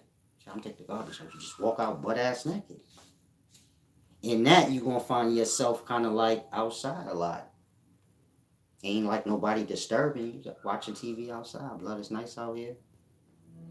Ain't like nobody going to come along and bother me or nothing. You get it? I'm just chilling. And so, of course, when you get land out, you want to make sure you got your guns and make sure you take little lessons in shooting because the animals, they'll kill you. They ain't really care about all that shit. You feel me? So you always gotta make sure you got a rifle and make sure when you walking around your land, even if you're butt naked, that you got it with you, like, because a wolf, anything, will pop up out of nowhere. You got to be on point. Now, this ain't something that's common, but the further outside of the city you go, it will become more and more common. Especially if you leaving food and shit. Meaning if you ain't got your sanitation up to part yet, where you got, some type of sanitation company coming and taking your trash away, you're going to attract a lot of animals. Now, this is beautiful if you like animals and you kind of can have a control over them. But if you knowing, like, I ain't that familiar with animals, shit, you going to have a whole zoo on your land. And it's going to look beautiful, though. Deers grazing the grass and all that, fucking up your land, but it's a beautiful sight. But you can't trust animals, they like people. Once you stop taking care of them, blood, then they look at you like you a traitor, my nigga. Like your homies on the block. You say, yo, this nigga he not looking out for the set, my nigga. We need to kidnap his mother or kill him or something. Animals just like that. If you feed the bears and you stop, then they say, nah, blood tripping. Like, he don't want to be my friend no more. He gave me food yesterday, now he not. Like that. People the same, they animals too. So if you take care of your homies, then when you stop, they're gonna kill you. Because you ain't looking out for the set no more. Y'all know what I mean, man, just like animal, man. This is why when niggas put y'all on, y'all be like, I ride for him. Meaning you put your life on the line and die for that nigga because he feeding you. Same animals is like that. You give them bread and shit. Protect you, my nigga. They'll do anything you tell them. You're their master. Black people kind of move like that in their mind. Put him on, you a rapper, you put another rapper on, this nigga on. He arguing with niggas for you and shit. He like an animal, he'll die for you. Just cause you fed him. So, we not animals, man, we men. Nigga feed you, he don't own you. You get it? You ain't never supposed to think he do. You ain't never supposed to go with that. Glad you looked out for me. Don't make me knock your teeth out, man. You thought you loved me. What you talking about? Like, I gotta beef with niggas because you helped me out, man. Like that. What we talking about here? Y'all ain't men. Y'all forget you got a family and shit. And what the fuck are you doing? Just because you work down at the supermarket, the boss nigga down there is beef ain't yours. You carry that same mentality to the rap game and anywhere else you go. Nigga, my boss beef ain't got shit to do with me. He don't even care about me. He want me to do my job. That part. Keep the mind straight, man. Dying out here for nothing. And so, like I was saying with this book, it's a lot of deep knowledge in it. Y'all can go on ahead and pick it up. It's on sale right now, but it's about to go back up to about $300-400. And so get it. And yes, it's worth every dime. And then put the book price into the price of the land and whatever you get. And like I said, if you got young children, at least get it for them. And like 20 or something, you can let them see, like, pick the kind of land you want. Let's say you work. You like, I don't want to leave the city though. But you still want to alleviate your monthly bills, like rent, light, and gas. So you like, how can I get that out of here?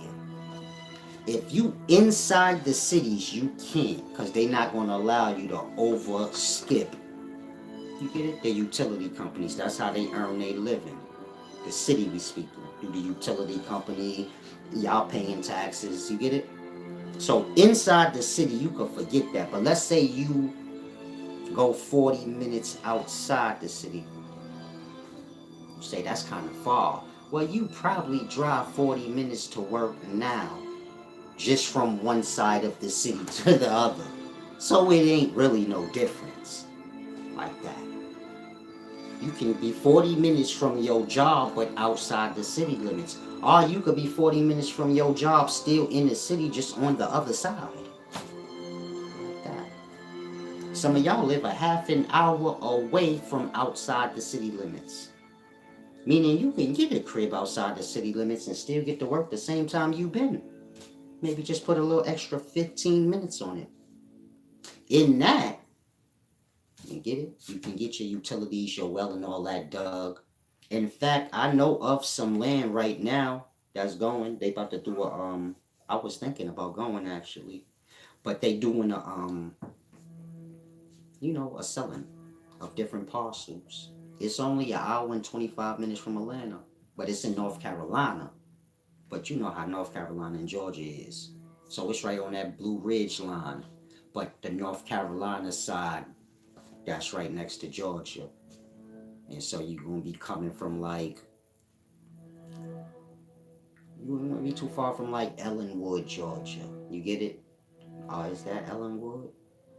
Not Ellenwood. It's not Augusta. But, like Clarksville, Georgia, I think that is Ellenwood and Jasper and like a little closer than that. Those is probably like an hour and 40 minutes from Atlanta. You'd be like a little closer than that. Oh, let's just say like that far, hour 40 minutes. So now every weekend you could pull up to Atlanta, party, do whatever you need to do. You also an hour and 10 minutes from Charlotte. So you basically an hour and a half from Charlotte or an hour and a half from Atlanta. You're in the middle of them. So if you're interested, you can email me. Also, I put up in the past that I had 13 on land. That still go. Feel me? If anybody got like some real bread and get land cheaper that way. Meaning if you're single and you like, man, all I need is 1 acre. So then I got what I got, you got what you got, the next person do too. We get like 10 acres and split it. In that, you get it? You're not nowhere near me. I won't see you unless I get a golf court or some shit. You get it? And ride to your side. But an acre's like a football field. So imagine you got like 5 acres split amongst 5 people. So y'all like a whole football field away from each other. A football field being 100 yards the long way and I don't know, 30, 40 yards this way. So you get it? It's a lot of space. You got your house on there and then you got all the rest of that 90 yards. Like But know what you want to do first before, you go out to the land. You can go there by yourself and go crazy. So it's best to get land in groups. It's best to grow mentally and do everything in groups. But, if you a loner, find other people. I'm not a loner, so, a lot of y'all be getting lost. I got a mother, a sister, children, and shit like that. And you get my point? So I ain't necessarily a loner, but I'm just grown, so land, like family land. I can get some goofy shit with some of y'all if y'all serious, so on and so forth. Ain't no big deal, but not like that. It's a big deal because I ain't rich, but land is land. We need it as a people to kind of learn some shit. So, like I said, they got one coming up. It's like an hour and a half from Atlanta and an hour and a half from downtown Atlanta and an hour and a half from downtown Charlotte. And so if you not going to downtown Atlanta, let's say you going maybe to Alpharetta, so you probably like an hour from there. It all depends where you going when you hit, Atlanta or Georgia. And so land like that's pretty good. The taxes on that joint is like, it said like $70 annually, something like that. So that's like nothing. We talking change every day, like 35 cents a day maybe. You get my point? And it's no restrictions, so you can do whatever the hell you want. Meaning,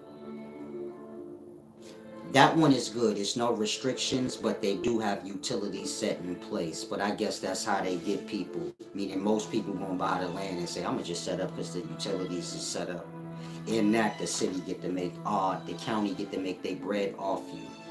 But you don't have to do that. You can get your own well dug and do your own thing, and then you don't have no bill.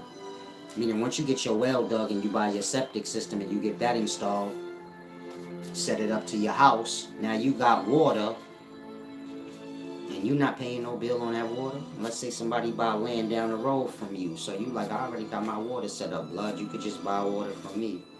You get it? And then they could just run a line from your well to their land, and you charge them like $5,000 or some shit, $10,000, whatever you want. Charge them monthly, maybe $100 a month, or you could just charge them one time. Give me like 10 grand, and then you good to go forever. You ain't gotta worry about it. We could share the well. It ain't no big deal to me. I would charge them more than 10 though, because they gonna be good forever. So, but you don't have to get it all at once. So I'm gonna charge you 25,000, and you good for good. But you could pay it in pieces however you need. You ain't going nowhere. You get it like that. You could be lenient and ain't like you need the bread like that. You get my point? You got your solar system, solar panels set up. You might have more than you need, meaning you can generate more energy than you need for your little house. So you tell them I got lights set up and shit too, man. You can use these, and I got enough where you could power up, a 4-bedroom house. Just pay me about $350 a month and run up all the electricity you want, as long as it don't go past, like that. And you good. To make your bread, go to work, whatever the case may be. Of course, you gotta get your, what else did I leave out? You don't need gas because everything's electric now, so you just get an electric stove, but build your house. When you're building your house, you're not gonna have the restrictions you have in the city. Meaning in the city, when you get the house built, you gotta get permits and all that, and make the process longer. You on your own unrestricted land, you can do whatever you want. Meaning you don't have nothing you need to get. And so in that, a person could build a house in 30 days. You get it? Most people think like, no, a house take a long time to build. Yeah, in a city. Because in a city, now they got to get certain permits. They got to wait for these permits to kick in. Because it's other people on the block. They tapping into other people's gas line and shit. You get it? And so in that, the process is more expensive and it's longer. Meaning if you got your house built from scratch, but you live in the city, so you know what I'm talking about. The process was like 9-10 months. Like that. If you wasn't in the city, they could have did whatever they did non-stop. In that, they could have built your whole house in 7 days. Your city say, man, Ain't no shipping container homes allowed here. You know how they make the new houses out of shipping containers. You make a whole mansion out them shits. In the city, they say that ain't allowed on this block. Out there, you could do that. That take one day. You get it? You just block them up and you good to go. If the sides is already cut out like how you want it, they just got to stack it. You take care of the inside on your own time. Meaning you pick the carpet or whatever you putting in there. I like linoleum myself, you know, like granite floors. I'd probably do something like that. Granite floors, granite walls. Should look like a museum inside. Should look like a museum inside, like. And then you just chill. You ain't got no bills on that thing after that. And like I say, get the book. It explains all the details, the different kind of lands. Let me show y'all a little piece. This the land cost part.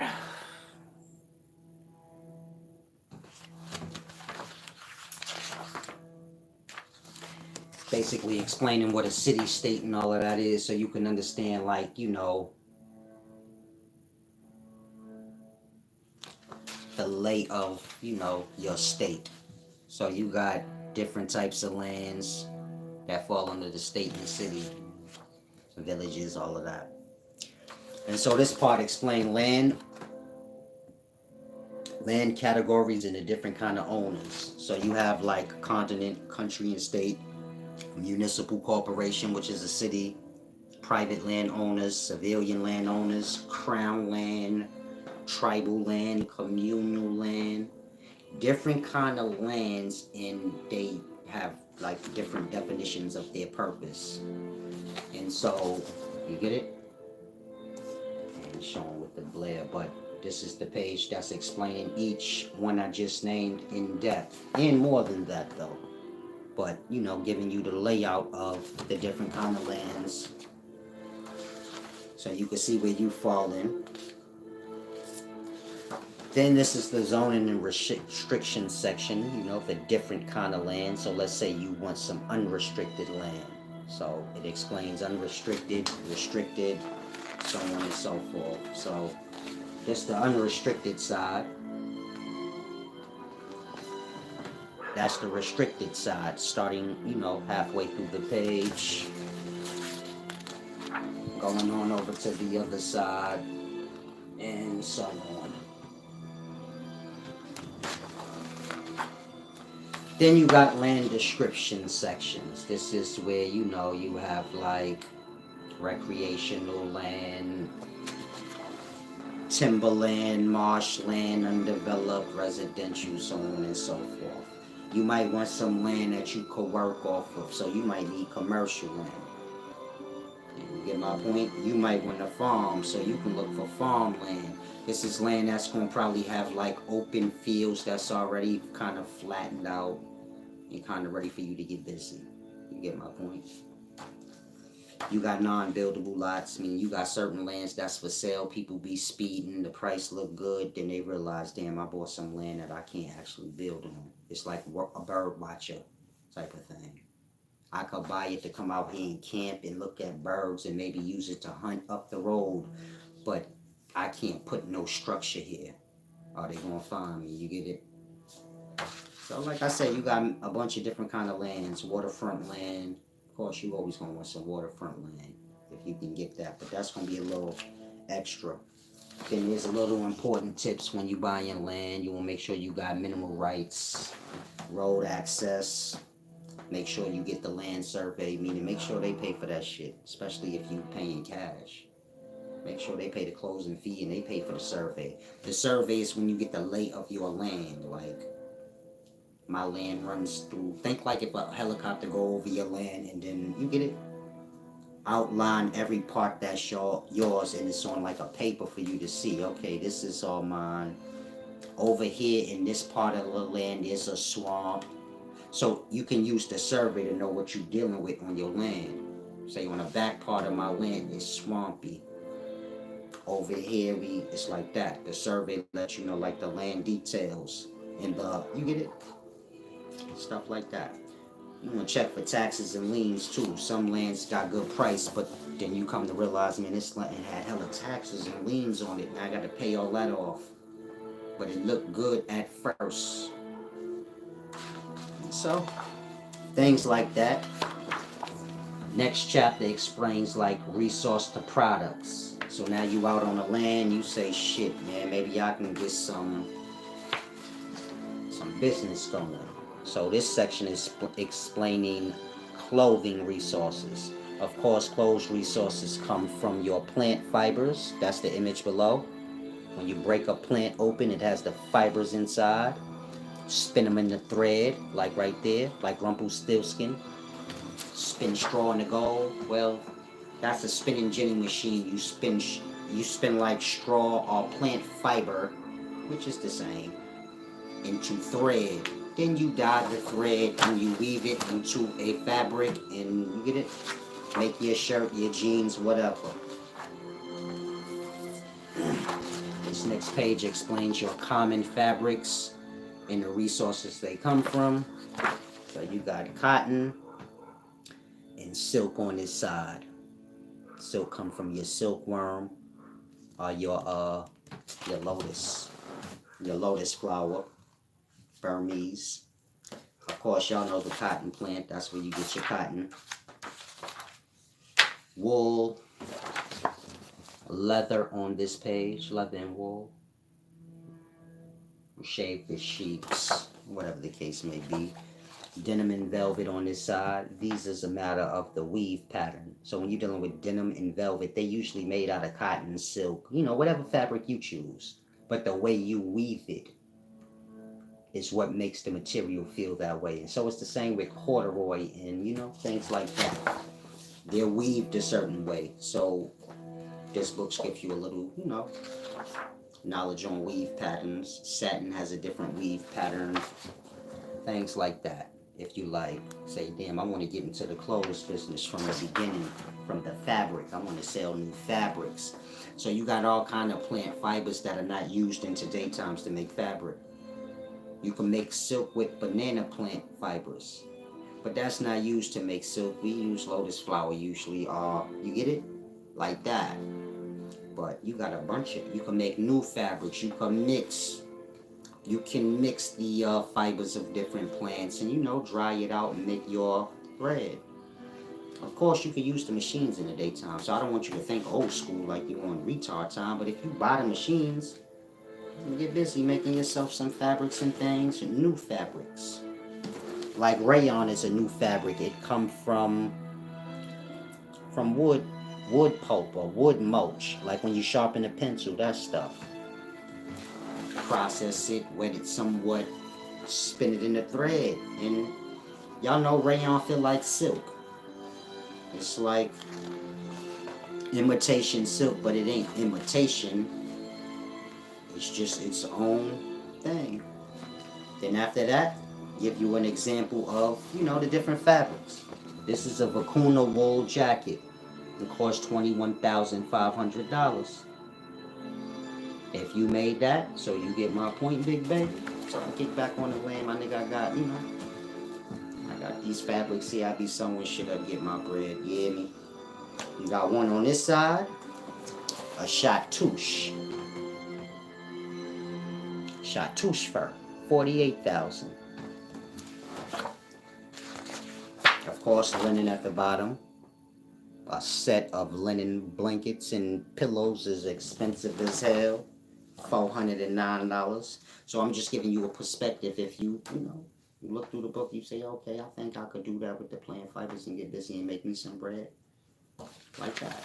Once the book basically give you knowledge of all the lands and how to get them, how to get them, the best way to get it for what you want to do. If you're trying to remove all your debt, so that's a specific thing you want to do, meaning a specific way. Let's say you want to get it for farming. So you get it. Whatever you want to get it for, you can get a one-on-one or just buy the book and figure it out however you want. Buy the book and get a one-on-one. The book come with a one-on-one, so not while it's on sale though, but the original price. It come with the one-on-one, so you could just whatever you trying to do. Say, I'm trying to do this. What I need to do. Like, you get it? What I need to look out for. So on and so forth. So it's just different fabrics in here, letting you know, the different fabrics, how they made straight from the resource, and then, after you fashion it, to make your money, food resources. The book is on sale right now. I'm not sure what's the price, but go to wiseservant.org or upscaleknowledge.org.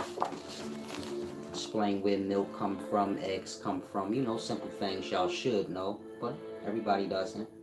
So you can get some chickens on the land if you like eggs, a couple cattle if you like milk, cheese, and maybe you want to sell these things. Over here you got, your nuts and the trees that they grow from. Below you got your legumes and the bushes of trees they grow from. You got your grain, of course the product that it makes, Cheerios, things like that. You got your trees and the different saps that come off them that make your maples, your syrups. Of course, lamb chops, big bag. The bottom one is a seal, meaning they out here killing seals, making seal fur coats, and in some places they eating seal steaks.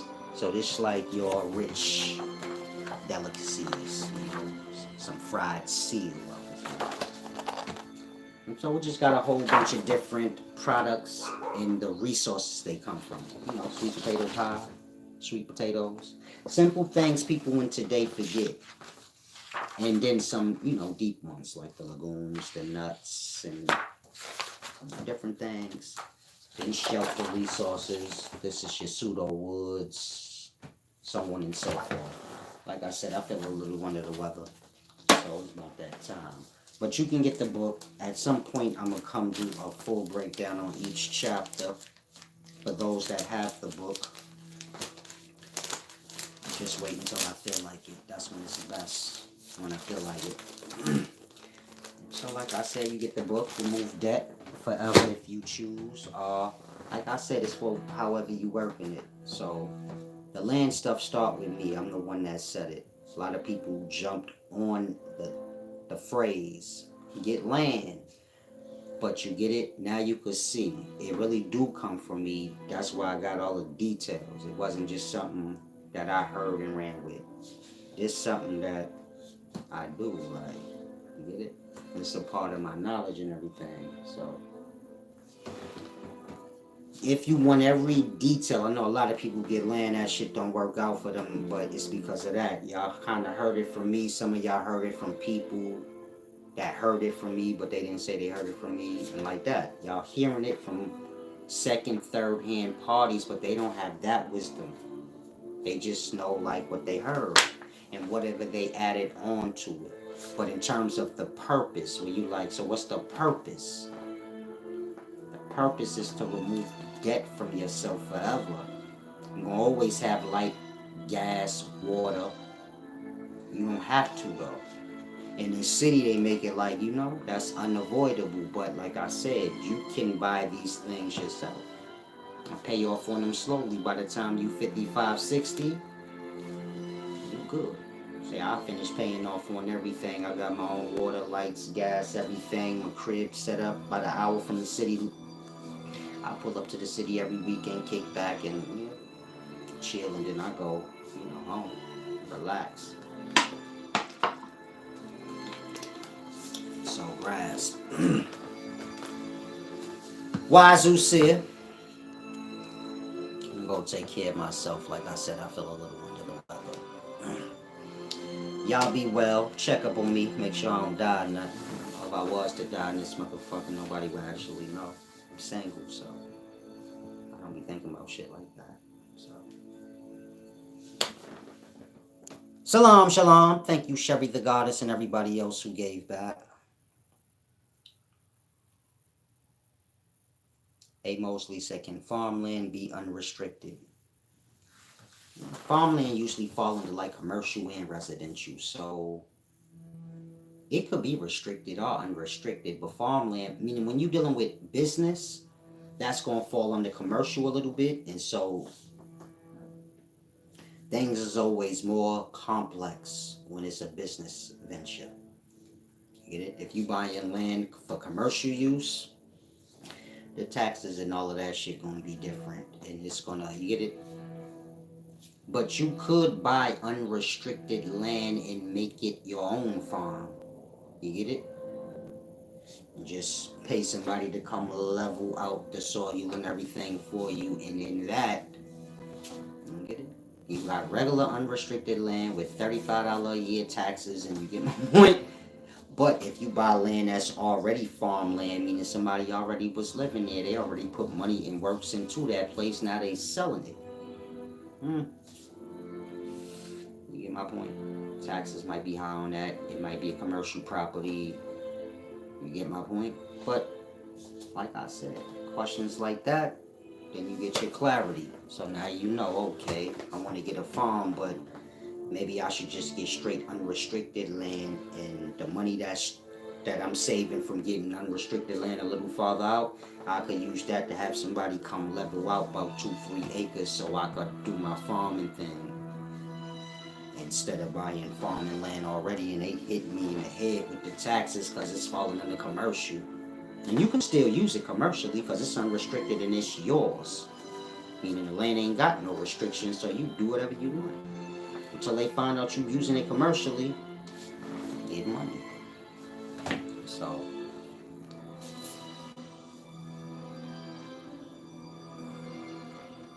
oh wait, mostly said I'm down with NC. Y'all can hit me up. I don't mind doing the land thing, but the last time I did it, y'all was playing too much.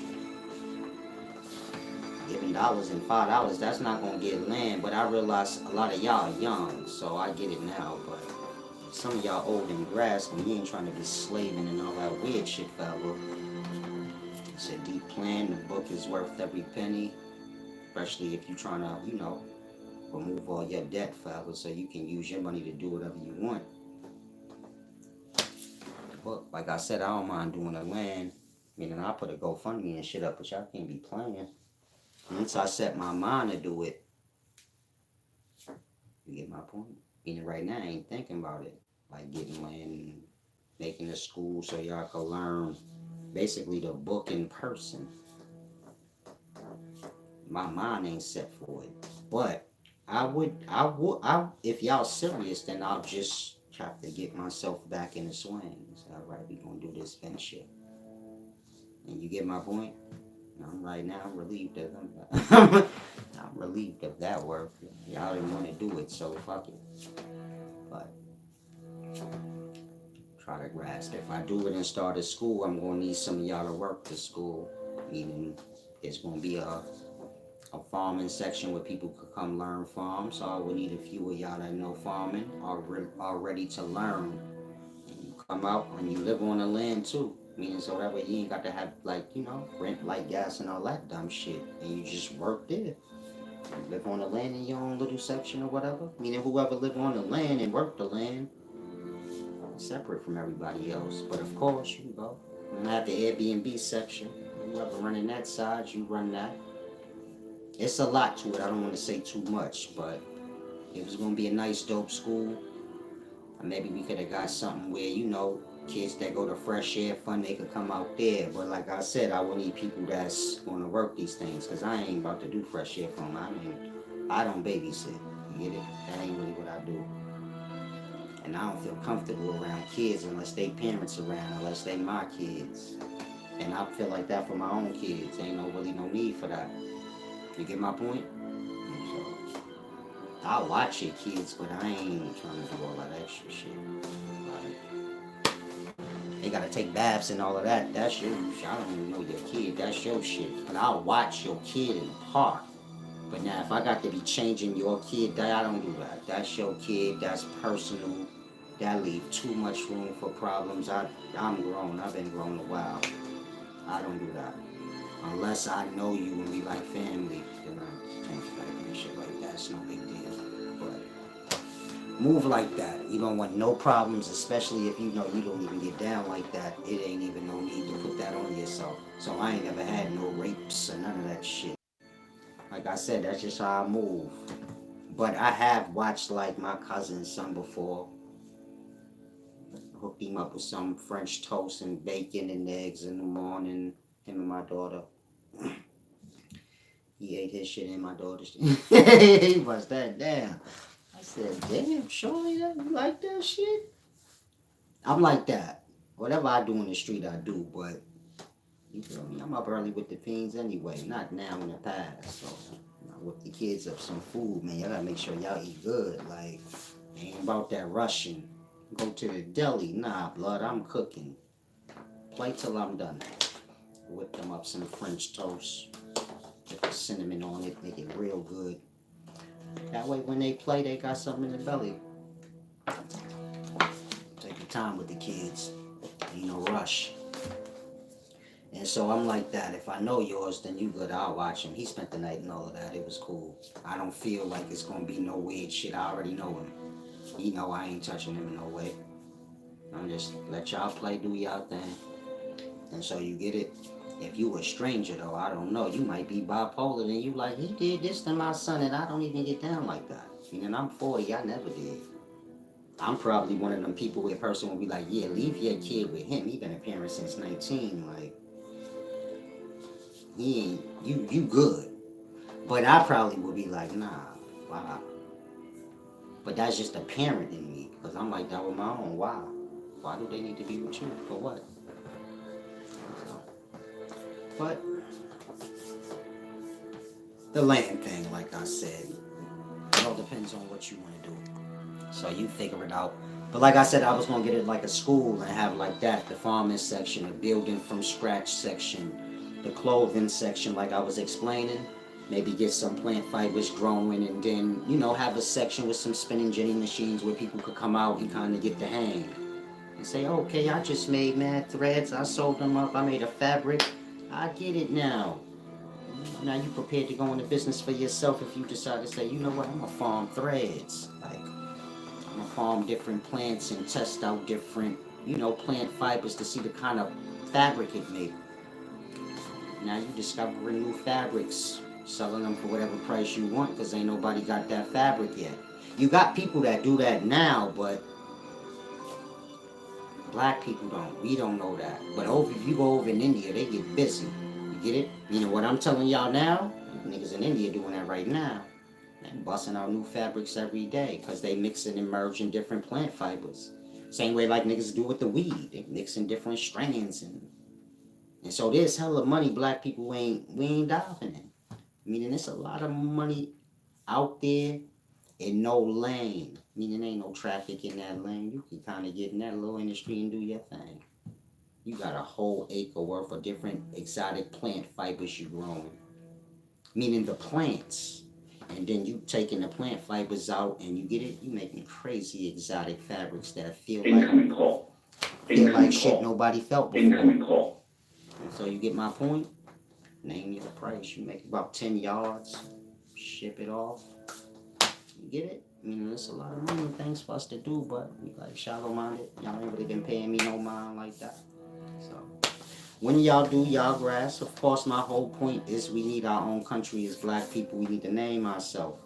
That way we have our own resources, and you get my point? Basically what Ben need to be. We need to have our own resources. We need to have our own land as a people. You get it? People coming to our lands, made passports to come to our country, and you get it? Staying in our hotels and so on and so forth. And I know how all that works. Like I said, it's in that book. Meaning explaining that part too. So that's what I was going to get the land for. Get the land so people could come out and learn directly. Of course, everything can't be said online. And so at the school, come out, do y'all thing. Little kids can come out, learn from young. Like I said, they need people to work it though. Meaning, whatever section I take to work, I work. But you get it? Airbnb section, building from scratch section where people get to go out into the forest, chop down some trees, make specific woodcuts and build, a small little house or something just to get the field, and you get my point? Like that. Come out there, learn, knock out. I don't want it to be like, camp. Something where people could just drive up. Like, it's Saturday. I'm about to go out to the land for like a day or two, man. Depending on how I feel. If I feel like staying, I'll just rent one of the Airbnbs out there. Get back. Kind of just come out and do your own thing. You ain't really got to do it like a school if you don't want. Kind of come out there and just do your own thing. Give me a little space right quick and play with the wood. I want to play with the fabrics today. I want to do something over here like that. Come out, learn. I don't know. It's on y'all. Then there's an aspect of the land I'm not saying. That's the main. That's the main part. Where billions might come in. But I'm keeping that part to myself till, I meet somebody that's serious. It's a business thing, so it's not cheap. But if I had investors or something, it's $1 million idea. And the part I didn't mention is the $1 billion part. So, and I mean seriously. Something y'all like never heard before, but it might take a little paper, man, like a couple millions maybe. I'm not sure how much what I'm talking about actually costs, but I know if y'all hear it, y'all will steal it like, oh hell yeah, that's crazy idea. And so, like I said, if any of y'all investors or something like that, email me. I already got it written out, meaning the business plan from before. I sent to my mom. She said that shit fire. But I ain't never trying to find no investors or nothing. I just told y'all to give it back. Y'all never did, so fuck it. Just do it smaller for my own self. So that's what my mom do. Y'all gonna do y'all. But now y'all keep bringing it up. Like, what's up with the land? So, I don't know. Y'all let me know if y'all serious. If enough of y'all seem like y'all serious and you gonna give back to it, I'll have it work. I can always get a loan. Meaning I don't use my credit, so I kind of, y'all ain't trustworthy. I don't really know y'all. That's the problem. But a lot can be done, but y'all into what y'all into. And so I guess at some point, y'all will start to mosey this way. Then we can start, handling business and doing some things as a people and getting, our next generation's brains a little up apart. But, I'm new, so I just look at it like that. I'm new. I only been here 7 years. So y'all got niggas y'all been following that been here for 20 years. So I get it. Whenever y'all get fulfilled with these things, then y'all make y'all way this way. Get that knowledge. Salam, shalom. My email is upscaleknowledge@gmail.com. And my website is upscaleknowledge.org. Now I'm departing. Y'all enjoy y'all rest of y'all afternoon. I gotta get myself together. I'm sick. Salam, shalom, Sherry the Goddess. Thank you for the give back, love.